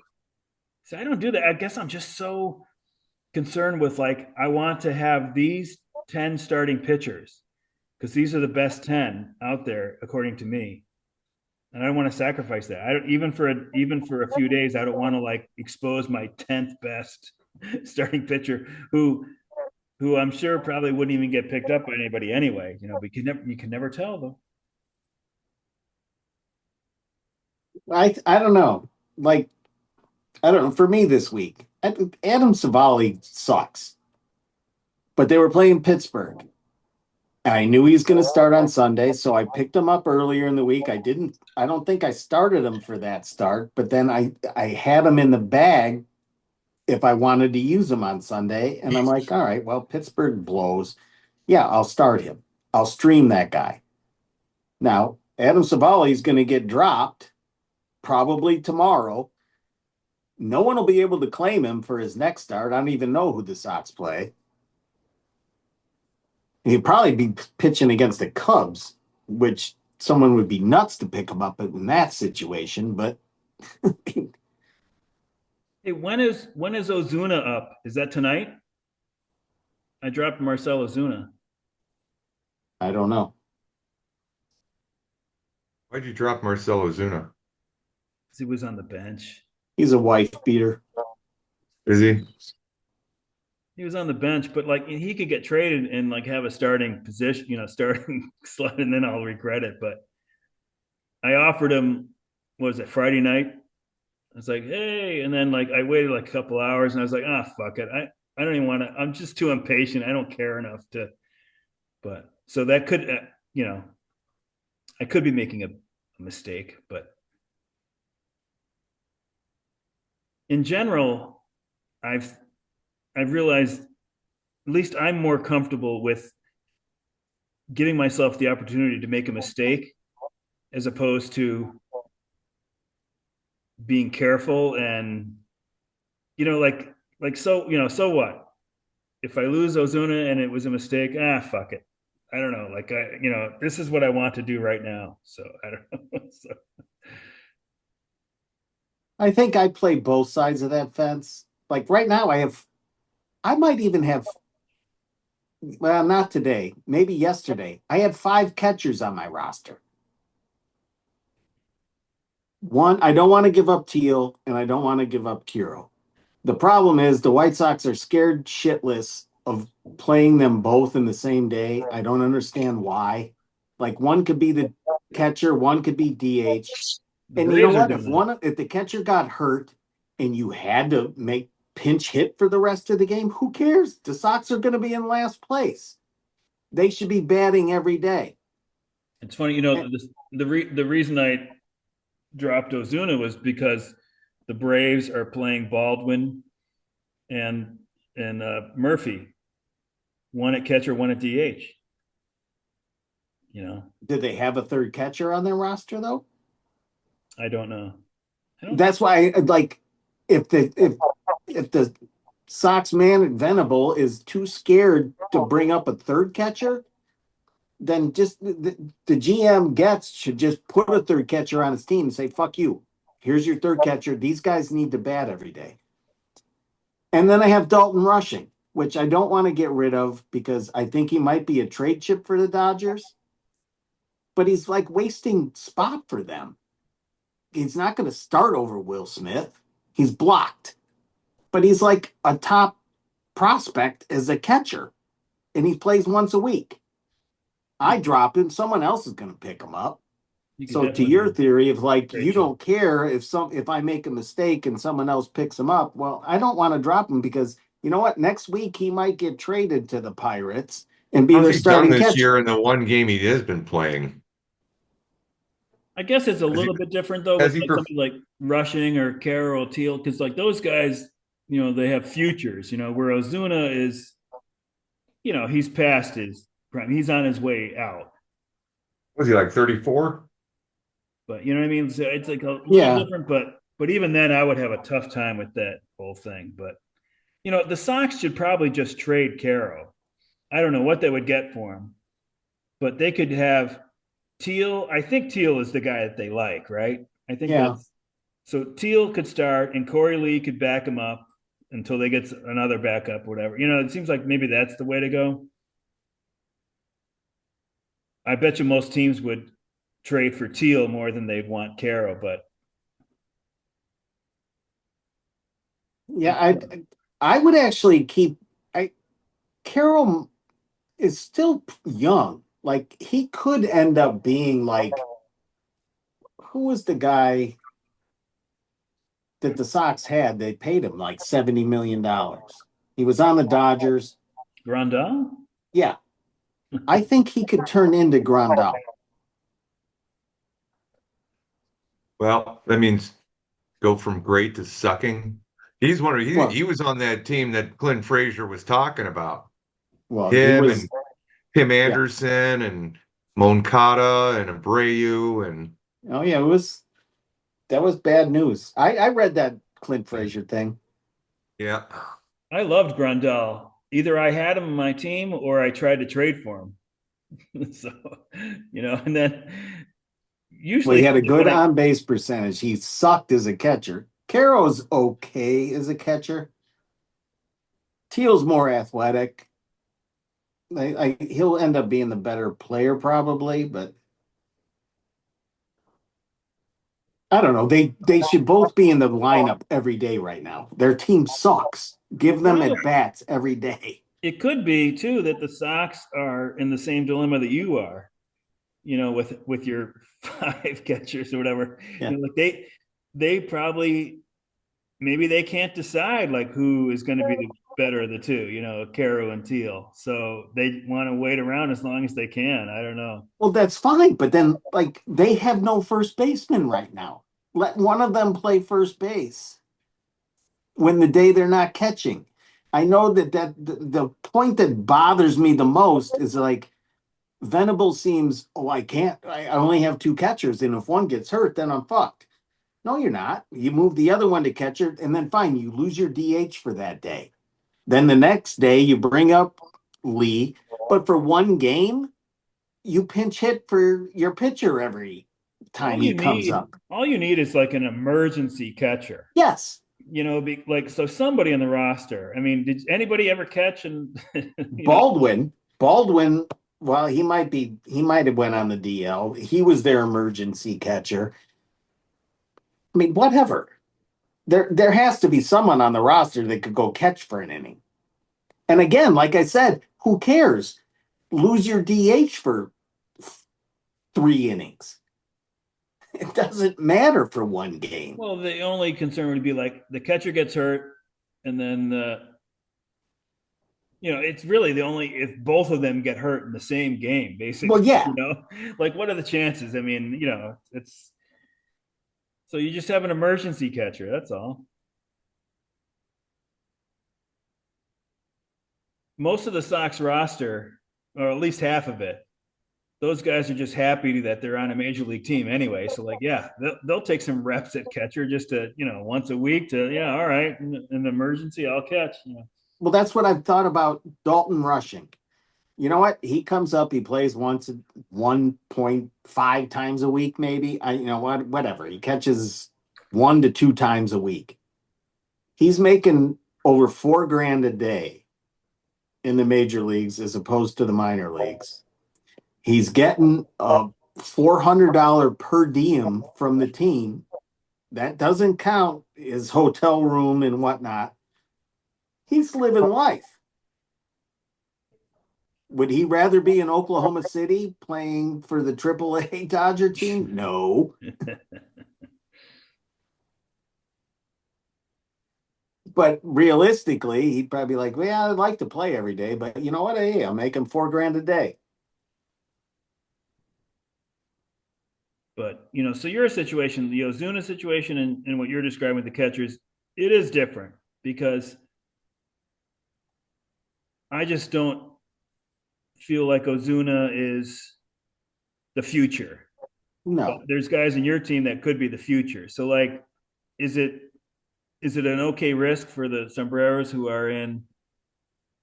You're right behind me. You're getting close to me. Yeah. Like you're in 10th. So like, is it a big risk? Like you hold on to these guys and you finish in 11th instead of 10th? Is that a big deal compared to like next year? You might have like, two $1 catchers or something like that. One of them gets traded somewhere. I don't know. It's probably worth the risk to do what you're doing, but yeah, five is a lot. Well, that was a weird circumstance yesterday that I did it, but I was like, I have 5 fucking catchers. I got rid of the guy. He was a Cleveland. And I actually didn't need to because rushing caught yesterday, but I just hope the Dodgers would trade him. I hope the Dodgers trade rushing to somebody for a piece. Not that I care about the Dodgers, I just want it for rushing. I'm just wondering, what do the Dodgers really need? They need pitching.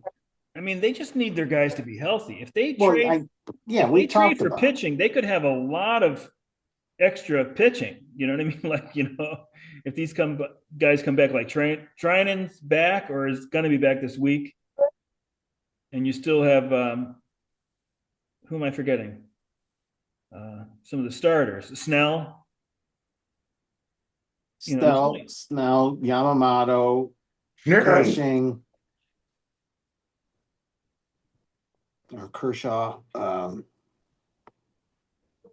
I'm just wondering what the Dodgers really need, like another outfielder, maybe. They need bullpen help. God, I know they Yates spent was so hurt. much money in the bullpen. I know, but like Scott was shitty. He might be coming back. Might be getting it back together. I don't know what Yates has been doing. I don't follow them that close.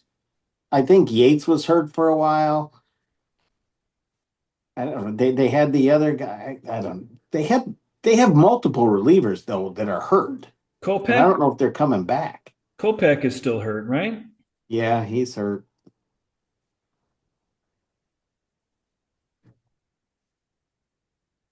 But I don't spend a lot of time worrying about the Dodgers. Fuck them. but they're such a deep team. If they're healthy, I don't even know what they would need to trade for. I mean, I guess if they know that some of these guys aren't coming back, they could trade for a bullpen arm or something. But do you want to trade rushing for a bullpen arm? Like I don't know. Well, I don't. Could they flip rushing to Cleveland? And plus something for Class A. I mean, there's their closer. Hey, I just sent you a trade, Sean. I think I like your other idea with DePaulo, an outfielder. Yeah. Unless they think that like Bo Naylor is just done or something, but I think it's too early to say that. And they still use Hedges, They still like Austin Hedges. I know he's good defensively, at least. I've read. I haven't watched any of those games. Could you imagine if they had another catcher on the team named Benson? So when he asked who the catchers were, it'd say Benson and Hedges. Benson and Hedges. See, the Guardian setup is like what you're describing would be ideal for the Sox because the Guardians have David Fry. So he'd be your third catcher, even though he's not catching. You don't want Right. You can keep them both.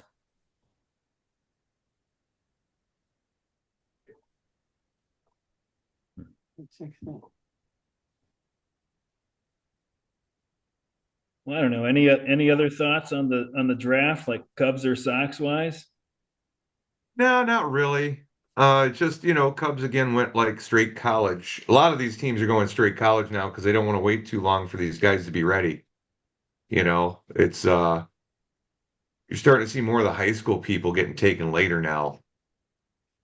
The one guy I wish the Cubs would have taken was that guy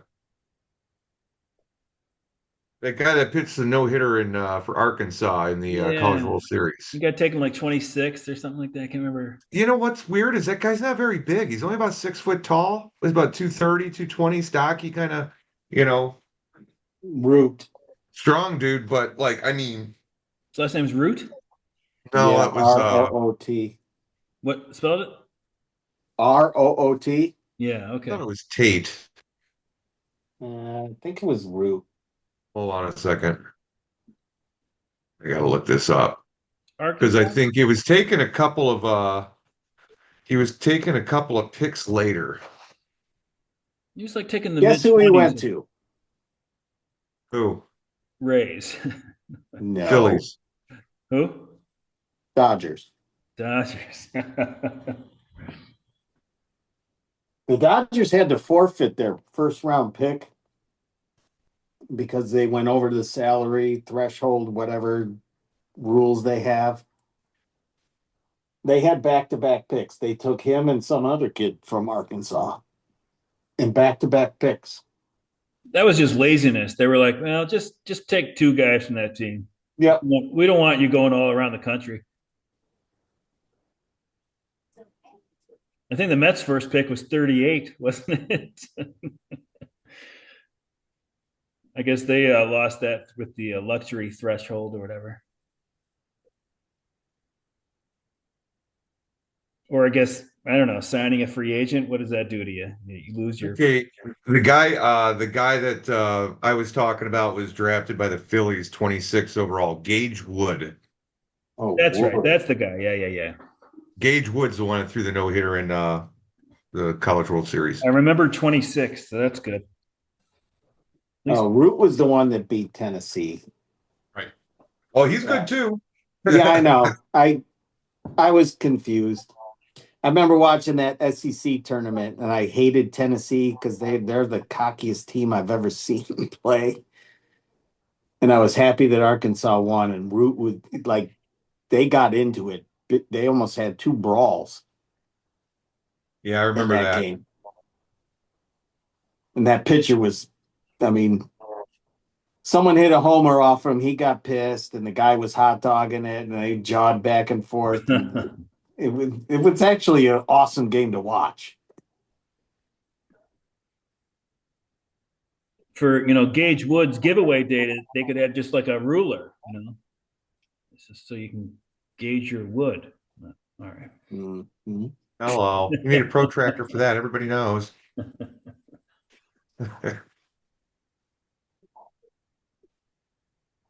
Oh. Did that trade come through? Did you see it? Hey, is this going to be live on the podcast? No, I'm trying to make it live. Just so it can say either yes or go fuck yourself.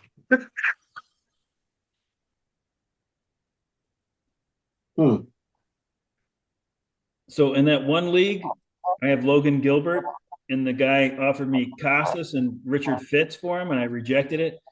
Then he sent one last week. It was Casas and maybe Bradish. I don't know. And I rejected that one too. I was like, I would do it if these are game changers for me next year. But like Casas, who knows what to expect? And Dick Fitz, I mean, he might not be in the rotation. There's got to be at least a 50-50 chance that he won't be. And Casas, they might move on from him, like Nick Fitz. yeah, Richard Fitz. Like they're offering me Nick crap. Fitz. Dick, They're offering me listen, crap using up for KY jelly. those are crappy offers. I don't know. And I think they're treating me, they're thinking that like I don't understand next year. You know what, Jeff? I think I will actually accept this. I'm not going to do it right now, Okay. but I think I'll do this. What's the offer? It's I tried to sweeten that thing up as much. I don't want to give that hitter up, but you got to get something to get something. So Yeah. and Yeah, he's young. I won't reveal it, but I'm pretty. I just want to see. I need to look at who I'm going to drop for my NA. Unless you want to alter it and send me back an NA guy of your choice. Yep, that's fine. Okay, then you don't have to drop anybody. You guys are not comfortable divulging the details here live on the podcast? Well, it's some reason it goes bad, and Well, it can only go bad if it really can only go bad if you change your mind. I mean, I'm not gonna pull the plug on it. I'm not. It's not me. No, I just I meant offer it. I don't want to reveal it to everyone else that so and so is on the block. You know what? No, if people actually ask me about that dude, and I'm like, I want to see what he can do. But you know what? I'm like, I really want to move up the board here. I'm going to guess. That's Is it fine. Juan Soto from Matthew Boyd? No, You want to know? Sure. It's Boyd for Chase Burns, Addison Barger, and I don't even know how to pronounce his name, but I know. Trey Savage. He's Yeah, a NA pitcher. He's in the minors. yeah, I know. You I know know who who he he is. is. What team's it? What team is Savage on? Toronto. Okay. I know the other guys. Like I said, well, here's the other thing too, is I think all those guys are $1 keepers for next year. Barger, I picked up off the scrap heap at the beginning of the year, and he's Yeah. been very damn good, man. I mean, And second he's on year every player. ESPN highlight I see. Yeah, he's got an OPS in the eights, He's been 14 very home good. runs, batting 272. Didn't start tonight though. Didn't start tonight. No, I think they hold I him back know. for lefty pitchers from time to time, but No, I know. I'm just messing with The you. same week that he was available in the AL Roto League, I had him and I got Nathan Lukes instead of Barger. Somebody else got Barger. And I think Barger was the better one. I'm pretty sure I had Barger ahead of Lukes. Hopefully I did. But yeah, so that didn't work out that great. I said I like the guy, but I'm a little like I'm a little stacked right now in that position. What do you think the Blue Jays are going to do? They could win the division, right? Depending on what the Yankees do at the deadline. Well, I there's a don't know lot of what's teams in the Gossman going to American do League that for are you, above Lou. 500. What is that? Said, what's Gossman going to do for you, Lou? He's on my team, right? Oh, yeah, we just traded. Oh, we did? Oh, God. And I got fucked on that. No, I don't mean that. I mean, I was bitching that Ranger, they switched around. He got 2 extra earned runs. And then he actually got bombed against the Angels yesterday. Ranger for Gaussman, I got a hitter too, right? Yeah, you got Reynolds from Pittsburgh. Reynolds. Oh, yeah. Yeah. So you got that hand grenade. He's a bad keeper. Yeah. I mean, I had every intention of getting Reynolds again this year, and then it was like he went for like 42 or something. Well, I had too much money to spend and I needed know. At the end of the auction, I should have I guess the guy that was really regretting that I just didn't bid way too much for was Soler. But then it worked out okay because Soler didn't do much this year.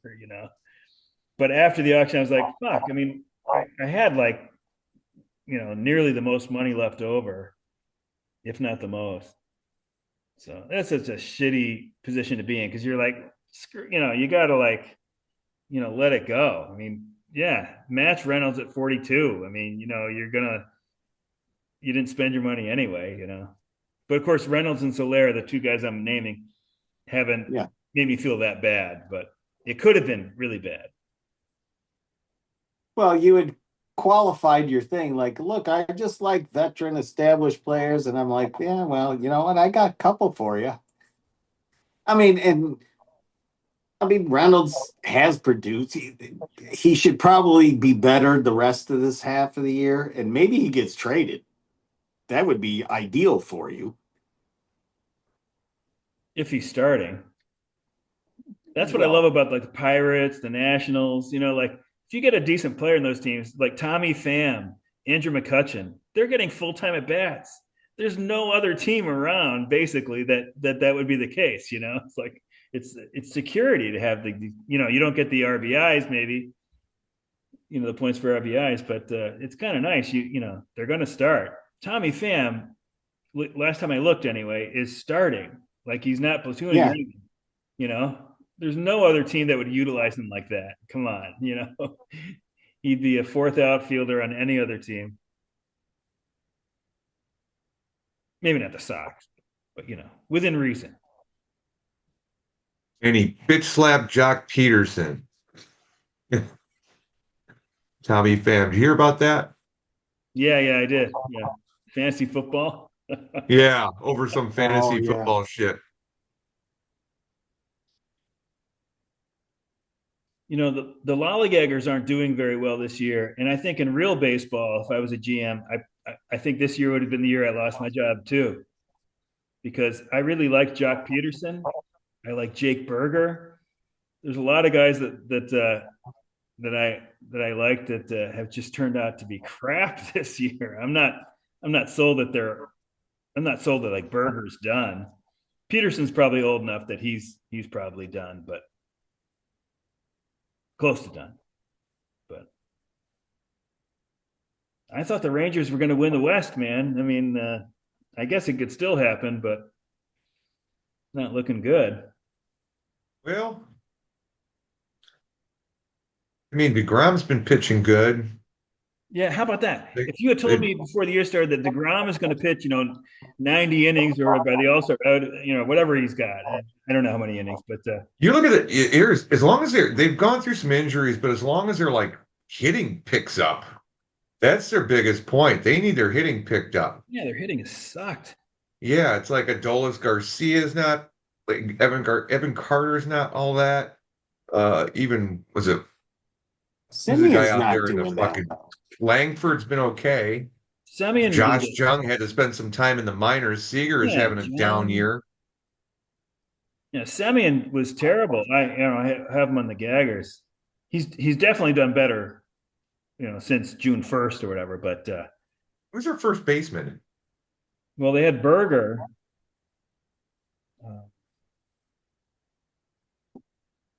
Nathaniel Lowe went to the Nationals. I don't know who's playing. That's the guy who missed. I think they missed that guy. Maybe, but I think they thought run the dog out. I think they thought Berger was going to kick ass. I guess I did. It's irrational. He's an ex-White Sox player. Why would you think that? I guess it's almost a little irrational, but when I learned when he was on the Marlins that he had the second fastest sprint speed on the team behind Jazz Chisholm, I mean, I think people think Berger is just like this slow-footed corner infield guy. And he's not. He's like he should be a lot better than this, He tore his Achilles twice. Oh. There's no way he's the second fastest. Last year on the Marlins, according to Statcast, he had the second. This is before Jazz got traded. He had the second fastest sprint speed in that team. That's nuts. Yeah, and that was just 2024 stats. It was just last year that Chisholm got traded to the Yankees, right? Yeah. That was 2024. in June or whatever. I was watching the broadcast and I was like, holy shit. And I always liked Berger anyway, but I was like, when I heard that, I was like, people are with that name, Jake Berger, and he's a first baseman. They're like they're thinking, oh, he's like this slow lumbering guy like Pete Alonso, and he's not.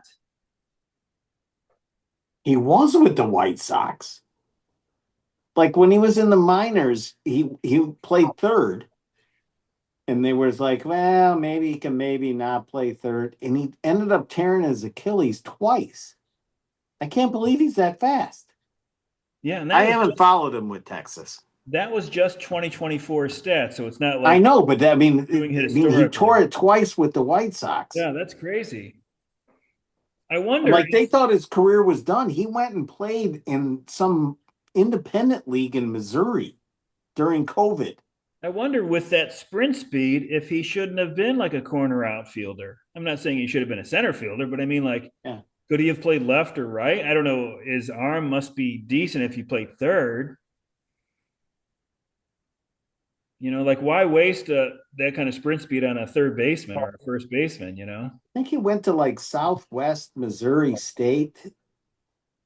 I mean, I remember when he got drafted by the White Sox. I'm like, hey, he seems like he might be a slugging third baseman.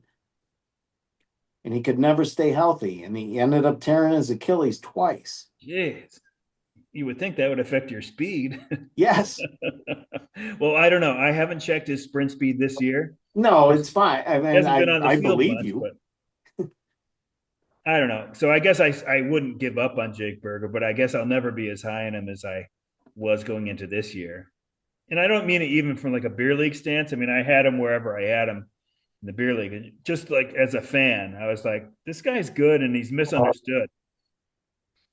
But he's not rewarding that faith, that leap of faith. Yeah.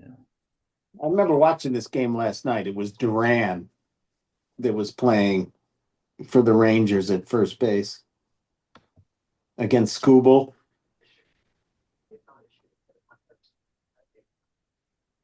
Jaron Duran? No, not. It's a different Duran. Oh, Ezekiel. You were talking about the Rangers first baseman. Oh, Ezekiel. Yeah, Ezekiel. He was playing yesterday against. It was on the ESPN game. The Sunday night game. Yeah. Yeah. It was Detroit against Texas. Well, that's Skubal terrible. pitched really well. He didn't get the win. I think the Tigers won 2-1. Ezekiel can play, center, short. He's a utility guy, and they have him at first. That's just. Well, actually, he played bad left. state of affairs. He might have been in the outfield. He's played center. I don't think we've had a podcast since that day that my fucking offense went off like nuts, like crazy, where I got like 10 home runs. Did you guys see that? Of course, I was posting it in the room as it was happening, but I think we did, didn't we? did we talk about that last week? Or 2 weeks ago? 2 weeks ago. Yeah. I can't remember when it happened. That was insane. So what do you think is going to happen? What's your World Series prediction, Sean, or what's your ALCS and NLCS prediction, if you have one? I'm still gonna go probably chalk on the NL. The Dodgers. They'll do something. If I had to make an NLCS, the Phillies and the Dodgers. I agree with that. AL. I don't know. I can't. I mean, Skubal's awesome, but it's hard to see Detroit winning a 7-game series. So I'll say that Detroit loses in the ALCS to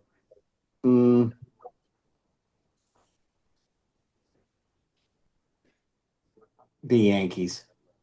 I don't know. I think I agree with everything you said, actually. I mean, I'm not like certain or anything, but that's what I would go with, especially if the Yankees this week, it seems like they're just a natural fit for trading for a third baseman, right? I mean, like Eugenio, just seems like that's the way they should go. If they do that, I don't know. I guess they could use like everybody else. They could use a couple of pitchers, but that seems like if they got Eugenio and he continued to hit like he did ever since I traded him to Norm, then I don't know. They'd be looking tough, you know.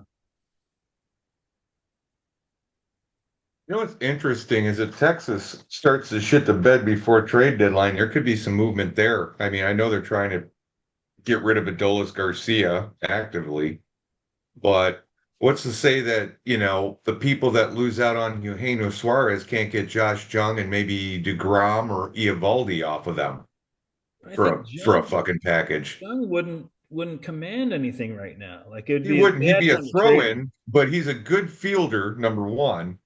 And number two, he might be one of those. He's actually had a pretty good season before, and since his injury, he hasn't really performed that well. But he might be a change of scenery guy, could help him like drastically, I think and then he can get back to being that guy that hits 20, 30 DeGrom is home interesting runs. though. DeGrom is really interesting though. I mean, he's not the same guy he was. Well, he's older. You know, he's like pacing himself more, and he's actually stayed healthy, and he's still good, just not dominant like he was. I think he's interesting. If they're definitely out, and the Astros, I mean, they've done great this year, considering that Jordan's been gone since May. But they're barely piecing together that rotation. You know, they've got McCullers in there, but he's not been doing well. And they've got a couple of young guys, right? Colton Gordon and some other guy. No, what the hell's his name? Two guys that are young. I don't know. And like after that, it's like that's it. They need. I don't know if they've got guys in the horizon that are going to get healthy, but I don't know. The Astros. Well, they have Hunter Brown and the other and Framber Valdez. Yeah. But they've got Colton Gordon and they go 3 deep. Yeah. But I'm saying to get there, like they could be overcome if the Rangers just like put it together and hit like they can. They've got a lot of starting pitching. I don't know. Yeah, you're looking at Framber Valdez, Hunter Brown. They got Ryan Gusto that's going out there pitching. Gusto. Yeah, they've got Ronald Blanco went on the 60-day DL. But he got Tommy John. Brandon Walter is the one that's been they've been throwing out there quite a bit too. Well, what did I say? Colton Gordon? Is that the wrong name? No, Colton Gordon, he's one of them. He actually started today. What the fuck did he's wonder if he's still in the game. Yeah, he's still pitching. 6th inning. Almost 6 innings. So he's almost qualified for a quality start here coming up. If McCullers was back and pitching like they were counting on the pitch, that could be a difference maker, but he's not. He's been bad. He's toast. Yeah. He's been bad. So I don't know. I mean, like they could be overtaken. I don't know how they've done it this far. But Paredes is hurt now. I don't know for how long. And Jordan, it's like he's on the Mets. He's going to miss like a couple of weeks, and then it's like 2 months, and then who knows if he'll be back by the end of the year now. It's crazy. Yeah. Well, I don't know. If Seattle would go get a couple of hitters, they'd be formidable. Well, Seattle, my God. Could they use Eugenio at third? They're using this Williamson guy at third. And wasn't he on the Mariners already? I don't think so. Suarez?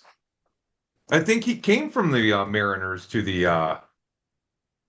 Reds? No, to the Diamondbacks.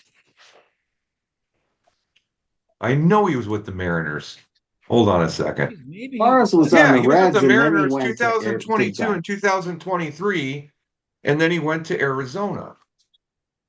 And then, how did he get to Arizona? He was Year traded old? to Arizona Diamondbacks for Carlos Vargas and Sebi Zavala. Oh my God, that's a terrible deal. Yeah. Tell me When was about he it. on the Reds? He was on the Reds, let's see here. He was on the Reds his career. Actually, no, he was in Detroit the very first year of his career. I don't remember that. Yeah. He only played in 85 games. He had 4 home runs that year and 277 plate appearances. Then he went to Cincinnati, and then he started ramping up the home runs. And then he was with Cincinnati for 1, 2, 3, 4, 5, 6, 7 seasons. Yeah, that's the only place I remember him, and I thought he went straight from there to Arizona. No, after that he was basically okay. So he was traded from the Tigers to the Reds, uh, with Jonathan Crawford for Alfredo Simon. That was 2014. Then he was traded by Cincinnati Reds with Jesse Winker to the Mariners for a player to be named later, Justin Dunn, Jake Fraley, Brandon Williamson, and then the Seattle Mariners sent Connor Phillips to complete the trade. That's almost like a Lou trade. It's that Yeah, Just Williamson guy. teasing you, Lou. It's that Williamson guy that's playing third for them right now, right? Is that the guy? This guy drives me nuts. He doesn't hit at all. And so I'm like, okay, maybe he's like this defensive whiz. And he's like maybe above average fielding, but like just closer to average than anything else, you know. He's Williamson complete, is he's a complete void. he's a pitcher. He's a, who is it? Brandon Williamson, is that what you're Who talking am I about? thinking of? Who's the third baseman for the Mariners right now? I had the name right before, I think. Uh, Hold on a sec. But he's a total loser, and he's like pissing me off because I have Solano and he's not getting any time. And then I checked what Solano's doing this year, and Solano's hitting like shit too. So that's why they're not playing him. But the Mariners could really use Okay, a third so baseman. Could it's really use that. Ben Williamson. Who? Ben Williamson. Yeah, that guy's a loser, and he should not be playing every day. He's getting full time at bats, and it's a total waste of time. I don't even think he should play for the White Sox. Look, he's played one. He's played in 72, or no, excuse me, 75 games. He's got 262 plate appearances. His average is 254, but his on base is 288, and his slugging is 315, and his OPS is 603. He's terrible. There's got to be time when you just say to yourself, okay, enough of this fucking guy. You know, I was Chris trying. Getz will trade for him. Who? Chris Getz. No. I'll be back in a second. His name is Williamson. Ben Williamson. Williamson, yeah. Williamson should be next year, a year from now. He should be starting his baseball academy in his wherever his hometown is, and we'll all be better for it. So, yeah. So the Mariners, if they really want to play more than 540 ball, they should trade for a third baseman. They should get a Eugenio back or something. But maybe they still wouldn't win the division, and then they won't want to do that. But geez, that's such a hole. Yeah. It's going to be interesting to see who gets him. A Eugenio? Yeah. Yeah. Well, the Yankees, you know, they should be in on that. Or I've heard about Hayes from the Pirates, Cabrian. What is his name? Brian Hayes. He sucks too. He's terrible.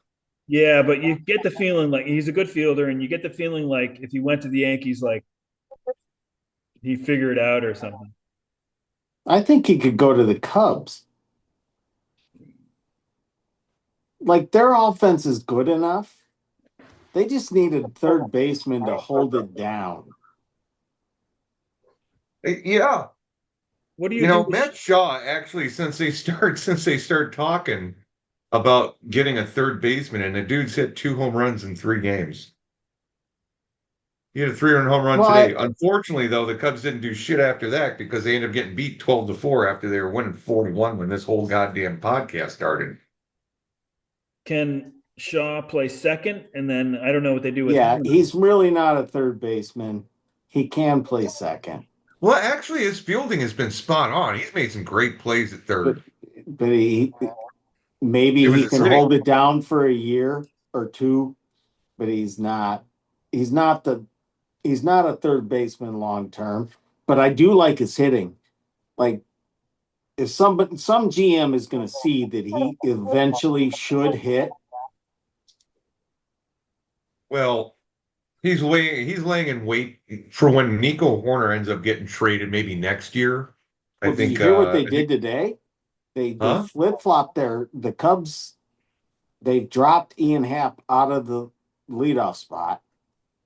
Well, they've been Nick, having Michael Bush lead off some days because well, Hap was getting. Bush is gonna lead off against right-handers, and Nico is gonna lead off against left-handers.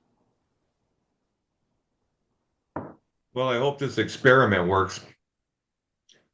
I mean, I yeah, mean, that's the one thing though. It's like I know you said the Dodgers and the Phillies in the finals that go to the World Series and stuff, but I think the Cubs are going to be there, man. I mean, this is one of those years where you're watching them and they're not fucking going through like long spells of losses. You know, they haven't lost many series. They've won a lot more series than they've lost, and they're 20 games up in the league. So I know they lost today, and I think they might have given up first place to Milwaukee because they've been on a 10-game tear, but they're a team that can get just as hot as anybody else at any time. It's just they're not playing terrible ever. They had the best record in baseball before tonight, right? at least, yeah. I think it was including the AL too. So yeah, no, I mean, like, could the Cubs do it? Sure, but it just feels like they need to do something, which they probably will because that GM is not in a comfortable spot, So that's a good thing. If you're a Cubs, Well, I mean, if they They're do win the World Series, the GM's going to be able to make his price with anybody else. I mean, there's going to be a bidding war for him by other teams. no, he'll stay. If they go to the NLCS, I think he'll stay. If they don't go to the NLCS, then I'm not sure what'll happen. they definitely need pitching. They need a starter. They need bullpen help. They could probably do some kind of, I mean, whatever. They could play Shaw at third and probably get by because their offense is okay. But they only go too deep in starters, and their bullpen is a gas can. And I understand that a lot of people think, oh, you just get in and anything can happen. But I only believe that if you have two really good starters and a lights out bullpen. And then you can piecemeal it together with a lineup. I mean, their lineup is fine. But Imanaga is pretty much a contact pitcher. So is Boyd. And Boyd's going to get to his innings limit, not to sabotage our trade. I mean, it's not a limit, but I mean, he's going to get up there to a career high. Imanaga is not an ace. And by that, I mean a top 10 pitcher. No, They're he's a number short a two. third starter. And that bullpen, I don't know. Dude, I'll tell you what though, man. I still if they could get Josh Jung and DeGrom off of Texas for not much, without having to sell the huge farm, they're just taking some payroll and somebody that hasn't been performing for them. I mean, they'll give up some prospects, but you might have No, to give up Shaw in return. I absolutely agree with Yeah, it. They need to make additions to what they have. right. And if they do that, then they have a shot, a Exactly. legit shot. Then you can save some of those other prospects for for some relief pitching. I mean, maybe they trade that Ballesteros, the catcher. I mean, I don't know. I mean, Yeah, they do have a log jam at catcher right now. I had They Alcantara got a on Miguel my Amaya Knights that should be side coming back pretty soon too. going back a few years, and I know that his prospect status is kind of stalled a little bit, hasn't it? I mean, he hasn't jumped up or anything. I don't know if that's accurate. Is that right? I don't have him Which anymore. guy? I don't. Alcantara. He's not like he's going to make a contribution in September. No.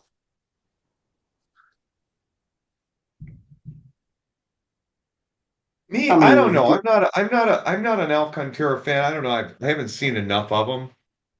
But, I know he's just this tall, lanky kid. He doesn't have much mass to him. He's still skinny as shit. I mean, it also depends. I mean, if they're going to go all in on Tucker, well, then they can afford to give up Cassie and Alcantara. Fine. Then go get whatever you want. Go get Suarez and Zach Gallen. Then you hold on to Hap until Ethan Conrad's ready. Yeah. But I mean, you got to go all in on Tucker. Yep. They've got Pete Crow Armstrong for a long fucking time under control. So you can sign Tucker to a long-term deal, and he's probably going to be into the 6th year of his deal when you have to pay Pete Crow Armstrong. And by then, who knows? Maybe you trade him. Maybe he's on a different team by then. Maybe, you have to restock your minor league system and you're not doing too hot. I guess it won't help the negotiations if you trade both, Casey, whatever, and Alcantara, and you're negotiating Right. with Tucker. Because now what happens if you he get a would guy know that gets hurt? Fucked without me. I love Tucker. I think he's a great all around player. I like when they're even good on defense, like he is. But that's just a whole lot of money. I don't know if it ever makes sense to do it. He was hurt last year, right? I don't think he's injury prone, but I would not spend $600 million on him. No. They're in a tough spot because you can like the player as much as anybody else and still not think that you should do that. But the problem, well, it's not a problem. I mean, if they're operating as a normal team, I mean, I don't know what Ricketts, he spent so much money on developing everything else. Maybe they're not allocating it to the team, but they can't afford a $600 million contract. At least the way they're currently budgeting stuff. I bet you he'll sign for less than that. Don't you think 400 and under? Don't you think? I don't care if I don't know about 400. He might sign for 450. I just can't believe that that's what it takes now. Well, if you want to get a superstar. Well, what did Vladdy get? Yeah, but I wouldn't hold that up as a good contract. Well, what did Vladdy get? He got 500. He's going to get Vladdy money. I think he got 500, but it's. But I'm saying he's going to get Vladdy money. No, that's crazy. Yeah. But you can't the market can't be what the dumbest or most desperate team does, But I know that it usually is, right? But it can't be like that. But it is. Yeah. So I guess they have to think of ways that they're going to go forward without Tucker, if that's what it takes, right? I think you have to be ready to do that because.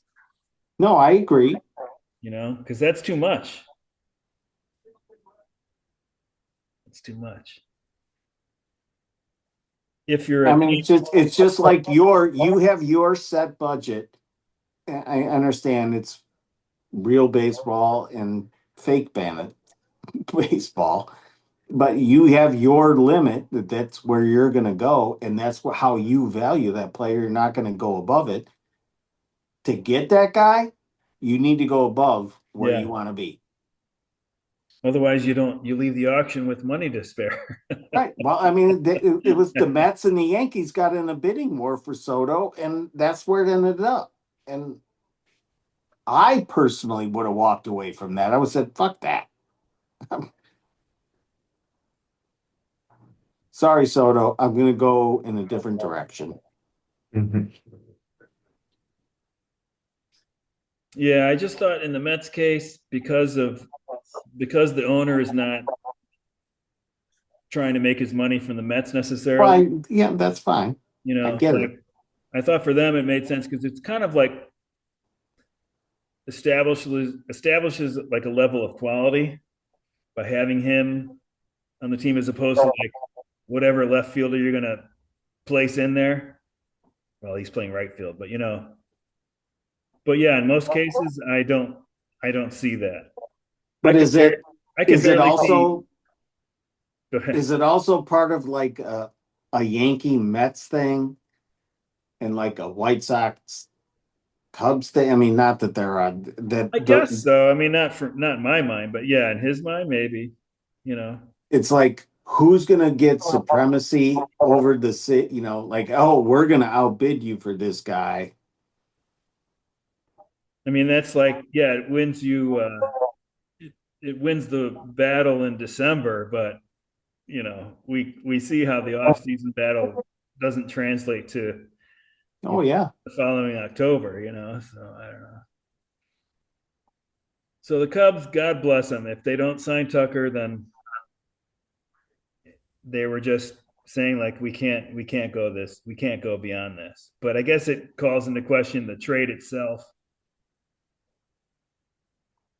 I guess the Cubs have to hope that Cam Smith doesn't doesn't pan out the way that he might.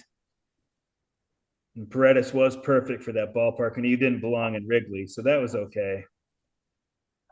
And Wesneski's hurt, so I guess it's all right, even for a year. But getting back to it, I mean that's why the Cubs really in this next week will go for it, because otherwise it's too high a chance that Tucker goes and they don't get anything for it. If they get a NL pennant or just NLCS or going to Window a is series, closing. was it? The window is closing, for these guys. Between Horner, Hap, Swanson. Swanson's going to be there a little bit longer, but he's going to get to the point where he's going to get older and he's going to start having declining skills. I don't know if You it's know, closing, but it's like it'll be a different window. You know, yeah. the, Bush will be around for a while, but if they don't re-sign Tucker, then I mean they're going to have to come up with another option next year. And I if they're trading Owen Casey away because he'll fill that spot right away. yeah, yeah. I think Something this. tells me Cubs are going to lose out on everything. They're going to get rid of those guys. They're going to bring these guys in. They're not going to re-sign Tucker. And then next year, you're going to see Seiya Suzuki out there in right field. Today's the 21st, so like the deadline is what, next Thursday or Friday or something. It's the 31st. Yeah, but I It's always the end of the month, the last day of the yeah, month. 28, 9, 3, 1. So Thursday. So a week from Thursday, unless we're past midnight. No. So, yeah. No, it should be interesting. I think there'll be a lot of interesting stuff. They have to the Cubs will have to prioritize what they're going to trade away. I mean, they got a good deal with Bush. I mean, he's their starting first baseman now. But the guy they traded away, two of the guys they traded away are in the top 5 of the Dodgers system. Who are they? Here's the thing: Zion Hope is like a top Right. 5 prospect in all of baseball right now for the Dodgers. Who's the other one? He's a pitcher. I can't remember his name. Yeah, let me look.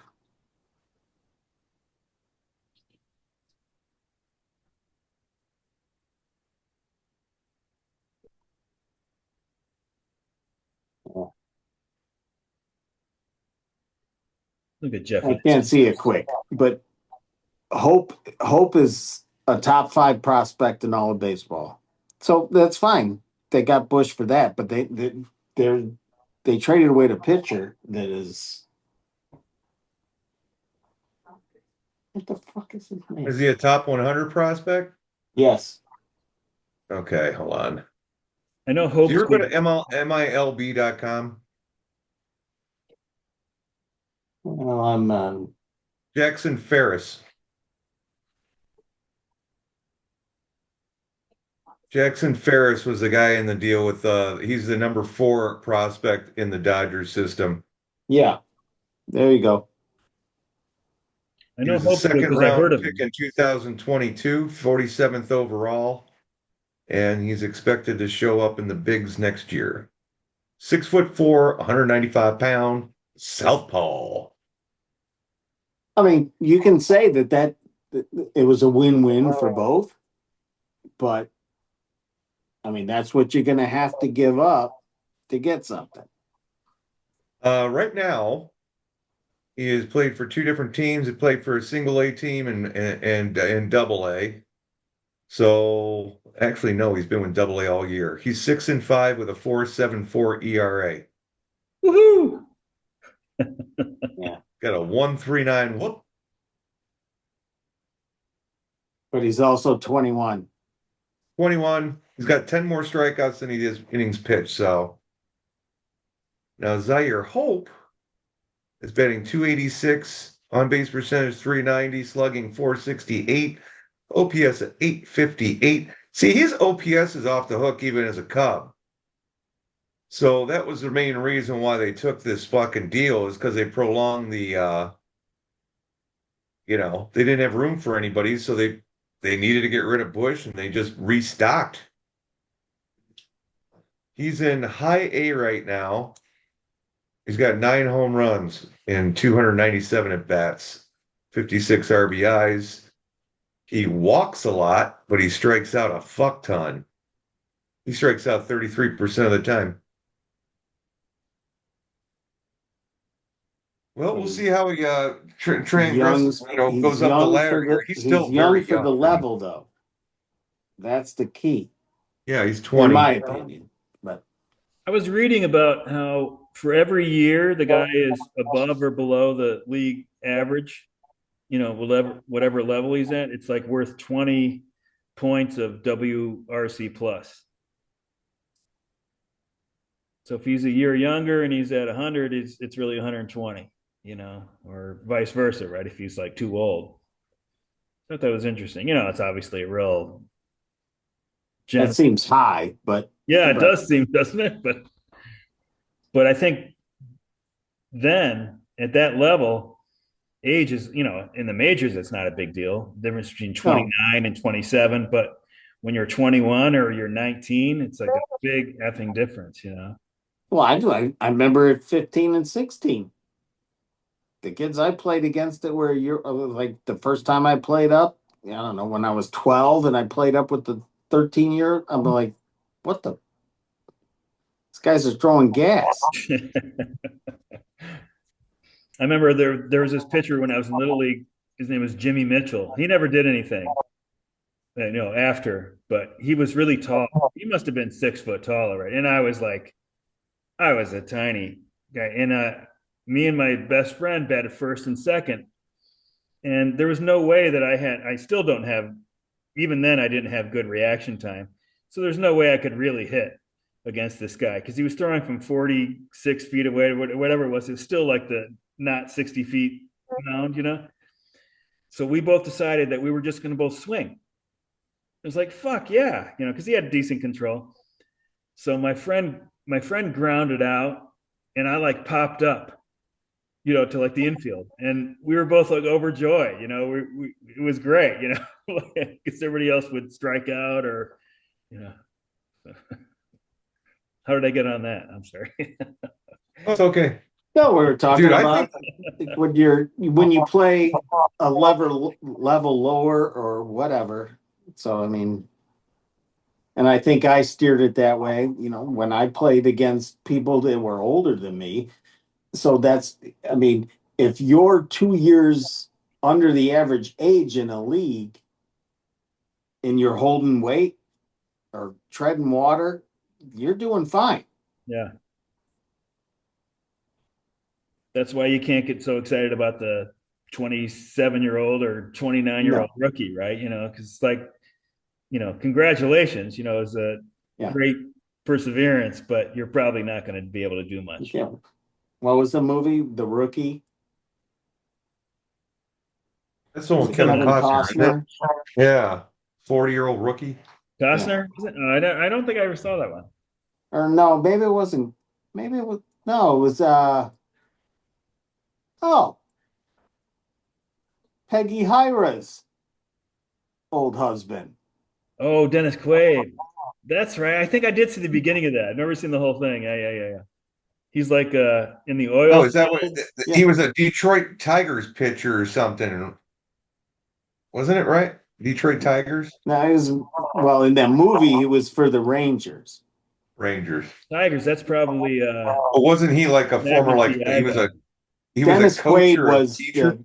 Dennis Quaid was, or no. Dennis Quaid was the Rangers movie, and it was the other one was the Tigers movie. Costner was a Tigers movie. Yes, Who was in the Tigers one? Was it Kevin Magnum? Costner. Oh, Costner. Okay. Did what's his name? Magnum PI. Did he do a baseball movie? He did. I don't remember that one. I mean, I remember the movie, but I don't know the name. Well, I know we got to finish up here, but Yeah, it's been long. I was going to say that there's two reasons why it'll be shocking if the Cubs don't make at least a deal, and maybe two in the next week and a half, because they've got two things going for them. They need to maximize their time with Tucker because beyond this year is not guaranteed by any stretch, and the other is the GM situation. So I think both those things are going to add up to like the Cubs will do something. They're going to take some chances and do something, and maybe it'll work, maybe it won't. But right, don't you? I mean, I can't imagine that. I think Oh, under I years, believe that the Cubs are going to trade big time. yeah. I mean, I think even two trades it could be right. I Yes, mean, it, it won't. I mean, it could be one trade with multiple prospects for two players. I mean, if they went and got Zach Gallen and Suarez, I mean, they're going to trade multiple prospects. I mean, that would be one deal. Otherwise, they'll do something else, and it'll be multiple deals. They need a third baseman, they need a starting pitcher, and they need bullpen. Yeah. I hope they However, they don't want I to don't I piece hope they that don't move together. Jackson Wiggins. Yep, he's That's probably their best pitching prospect down there. he is their best pitching prospect, and that's why it's like, sorry, but I like the cast. I was going to say, don't punch any more walls. I didn't mean to. It just had groceries in my hand. Yeah, there's a bunch of I'm looking at the top 30 prospects from the Cubs, and we're gonna see probably about 8 or 9 of these guys go. Jeff, when you were at the hospital, you were probably thinking like, "Oh, cool! I needed another physical ailment to deal with right now." Well, yeah, that was going through my head, but it happened on like a Saturday evening as I was coming back from the grocery store, and then I just slept through the night, and then the next night it swelling up even harder. But it's like Monday I had an appointment anyway, and I just don't want to drive. I don't want to spend my Sunday at the fucking VA.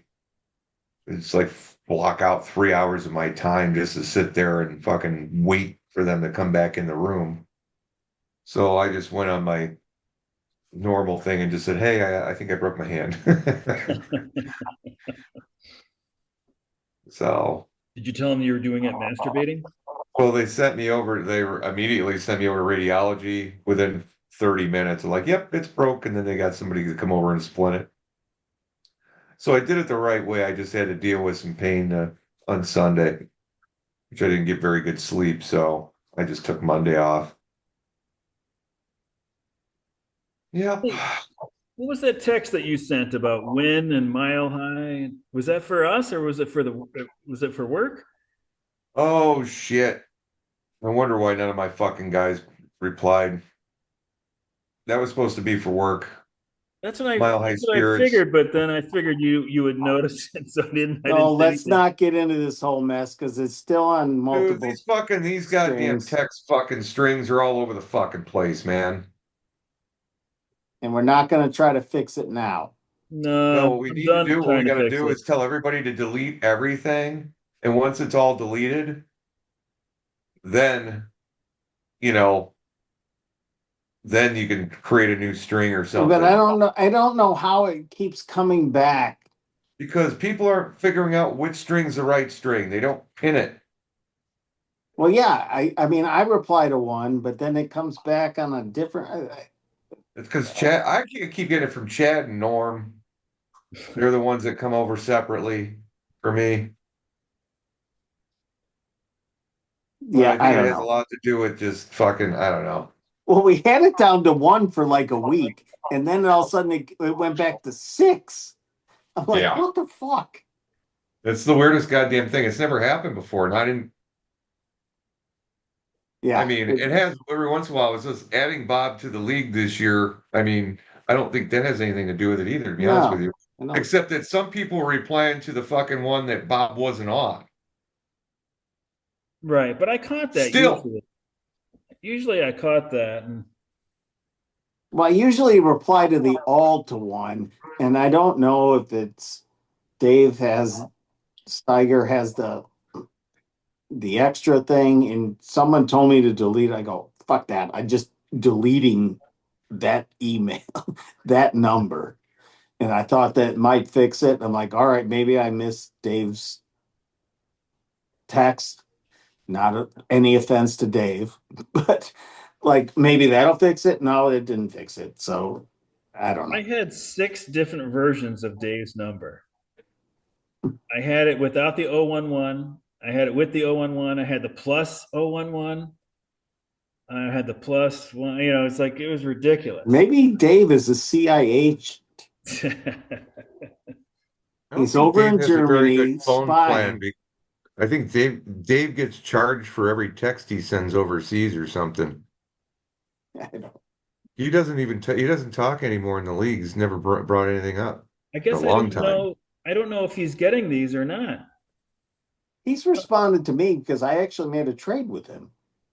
But maybe we did that via email or through the league. I don't know. I can't remember. There's been times when he's responded to the league thread and I just get it from him. It's not on the league thread, it's just from him individually. So I don't know. Something weird, but I can't figure it out. And I think every time I tried to fix it, it just made it worse. So I just want to leave it the way it is now. Yeah, I just deal with it. I'm like, all right, I get the kind of the gist of what this text mess string is, and okay. The thread that should be good is the one that has an 860 number on it. Yeah, I do have that one pinned, but I still get the last week or I don't know, maybe 3, 4 days. I get another one. Yeah. Yeah. I, But it's answering the other room. yes, And it's like a talk back and forth between the yes, two strings, and it's for the but you same only room. see the response on the other one. Yeah. I only see it as one thread. I've never gotten another thread. I mean, the non-Bob thread I used to have, but ever since then, I just get this one thread. So when you guys were saying you were getting it multiple times, I didn't know. Maybe Well, it's I don't Lou's know. It fault. could be Apple and Android. I have no Yeah. idea. Cricket. All right. All right, peace out, boys. All Yeah. right. Take care, Sean. Thanks, Good Sean. talking to you. Good luck to the rest of the season. All right, you too, dude. Remember, Yeah, ninth and place is mine. Don't I don't will. try to I don't will try to take it. respond to that trade, Jeff. cool. I mean, I'll accept it. Don't Rock get and roll. greedy All and right, try man. to get It's nice ninth. doing business with you. I hope it all works out for you. You too. See ya. See ya.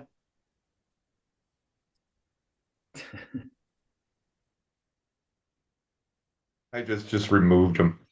That was like a delight video at the end there. He was having a rough time getting it Pretty undone. trippy. Hey, right. We're still recording. Yeah. Want to head out? Make like a baby and head out. See you next see you next week. I think with Phil. That was the original plan, but I'll text him this week. Hey, let's talk trade just real quick before we go. Sure. So you got Logan Gilbert. Yeah. I know as he's struggling. I don't want Richard Fitz and Tristan Casas for him. No, I ain't plan on giving that to you.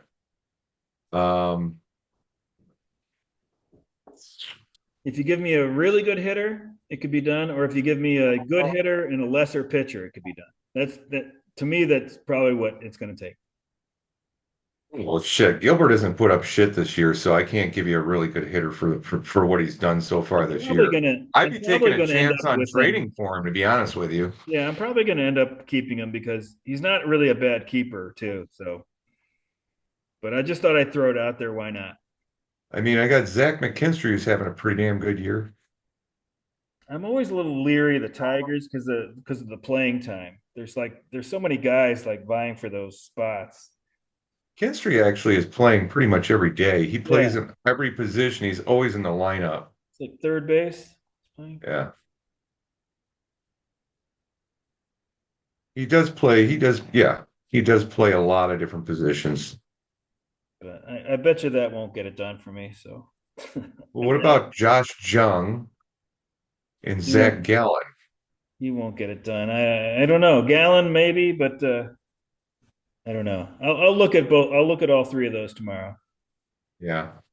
Well, Barger's not going to be around anymore, so he's out of the equation. What do you mean? Well, Addison Barger is going in that trade over to Shawon. Oh, I see. Okay. So him, Burns, and Savage. I can even throw in an N.A. Carson Benj, who's a New York Nuts. Met Yeah. number two. He's an option for you. Well, I won't trade for an NA guy. So No, he'd just be part of a deal to sweeten it. Think differently, Lou. I'm happy No, but right where I I am, mean, Jeff. I'm in ninth not place. ninth place.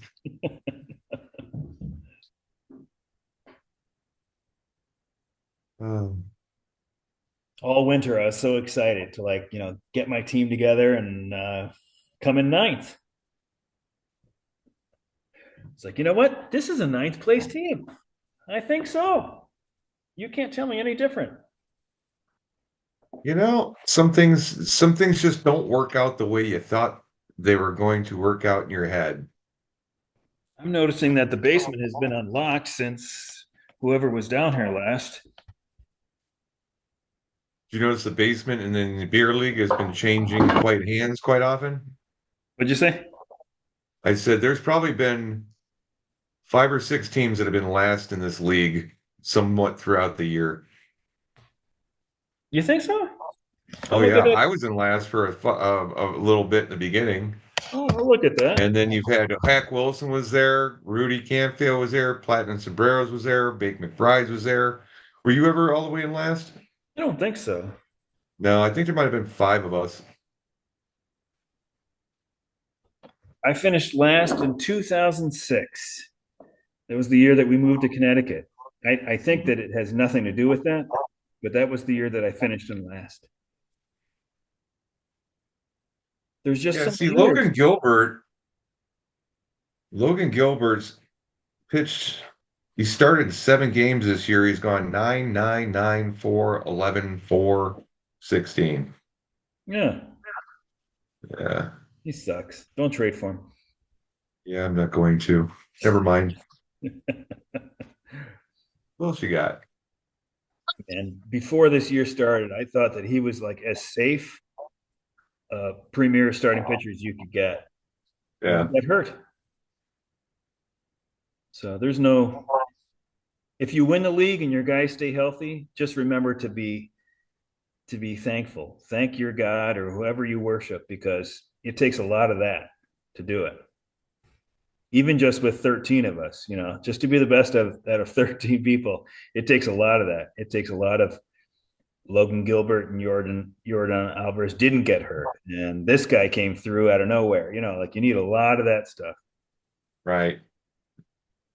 I just had a lot of fucking, injuries. I got 3 pitchers in injury. What about an injured Roki Sasaki coming back to you? I won't value him very much. Well, next year. Yeah. I don't think I valued him that much even before this year because Oh, I bought the hype and I went out and got him. he didn't have But he got hurt. he didn't have the massive innings pitched that some other guys had, like Yamamoto. I think Yamamoto I was really excited about last year, but I wasn't as excited about Sasaki, although I could see that the upside was there, but Well, it wasn't the track record yet. And he was a young guy, and I don't know. I wonder about him. yeah, I'm hoping Tyon comes back and pitches well. I hope Michael King comes back sometime soon here, but God knows. Well, Tyon pitching well, that just means if he pitches like to a 4.1 ERA, that's going to do it. That's going to be good enough. That's all you need. I think he was a little better than that. Is he? Yeah, hold on a sec. I'll tell you in a second here. I've had Tyon a bunch of times. Oh, he was 4.44 ERA before he went down. Yeah. But he was getting me quality starts, man. He was going 6 and, leaving up 3 runs and He's fine. yeah. You're not going to win because of him, but No, probably not. But, hopefully this Matthew Boyd trade will help me get one of these fuckers off my roster. yeah, well, I'm not going to catch you. Keep making moves. Well, I got to do something. I haven't made a move all fucking year. I can't believe I'm going to finish in ninth. Like I just can't. I don't know if I can move up. It's going to take somebody else really tailing off for me to catch somebody. Like if you continue to play well, I'm never going to catch you. So I'm going to need like you or Spear, Knockers. Good luck. Play. I don't think Play's going to fall any farther than they already have. So it's not Really looking depends good. on what happens in the second half. I mean, sometimes you've got players that are first half players. You got some guys that are second half players. It's going to be very interesting to see. We're getting close to last third now. I think we're 61 or 62% of the way through now. I know, and that's always the way it works. But there's something psychological that goes on with these players that the All-Star break is a reset switch, Yeah. even though they don't have as much time after the All-Star break as they do before. Right. It's one of those things where they can go home, reflect, and then come back out going, you know what, I'm going to turn this shit around. And some of them do, Yeah. No, I see that. I can see that. Yeah. All right, Jeff. All right, buddy. Well, you have a great night, and we will talk to you again next week. All right. I hope your hand and back feel as good as they can. Yeah. Sucks getting old. All right, buddy. You're not even 60 yet. I know some guys who are already 60, if you can believe it.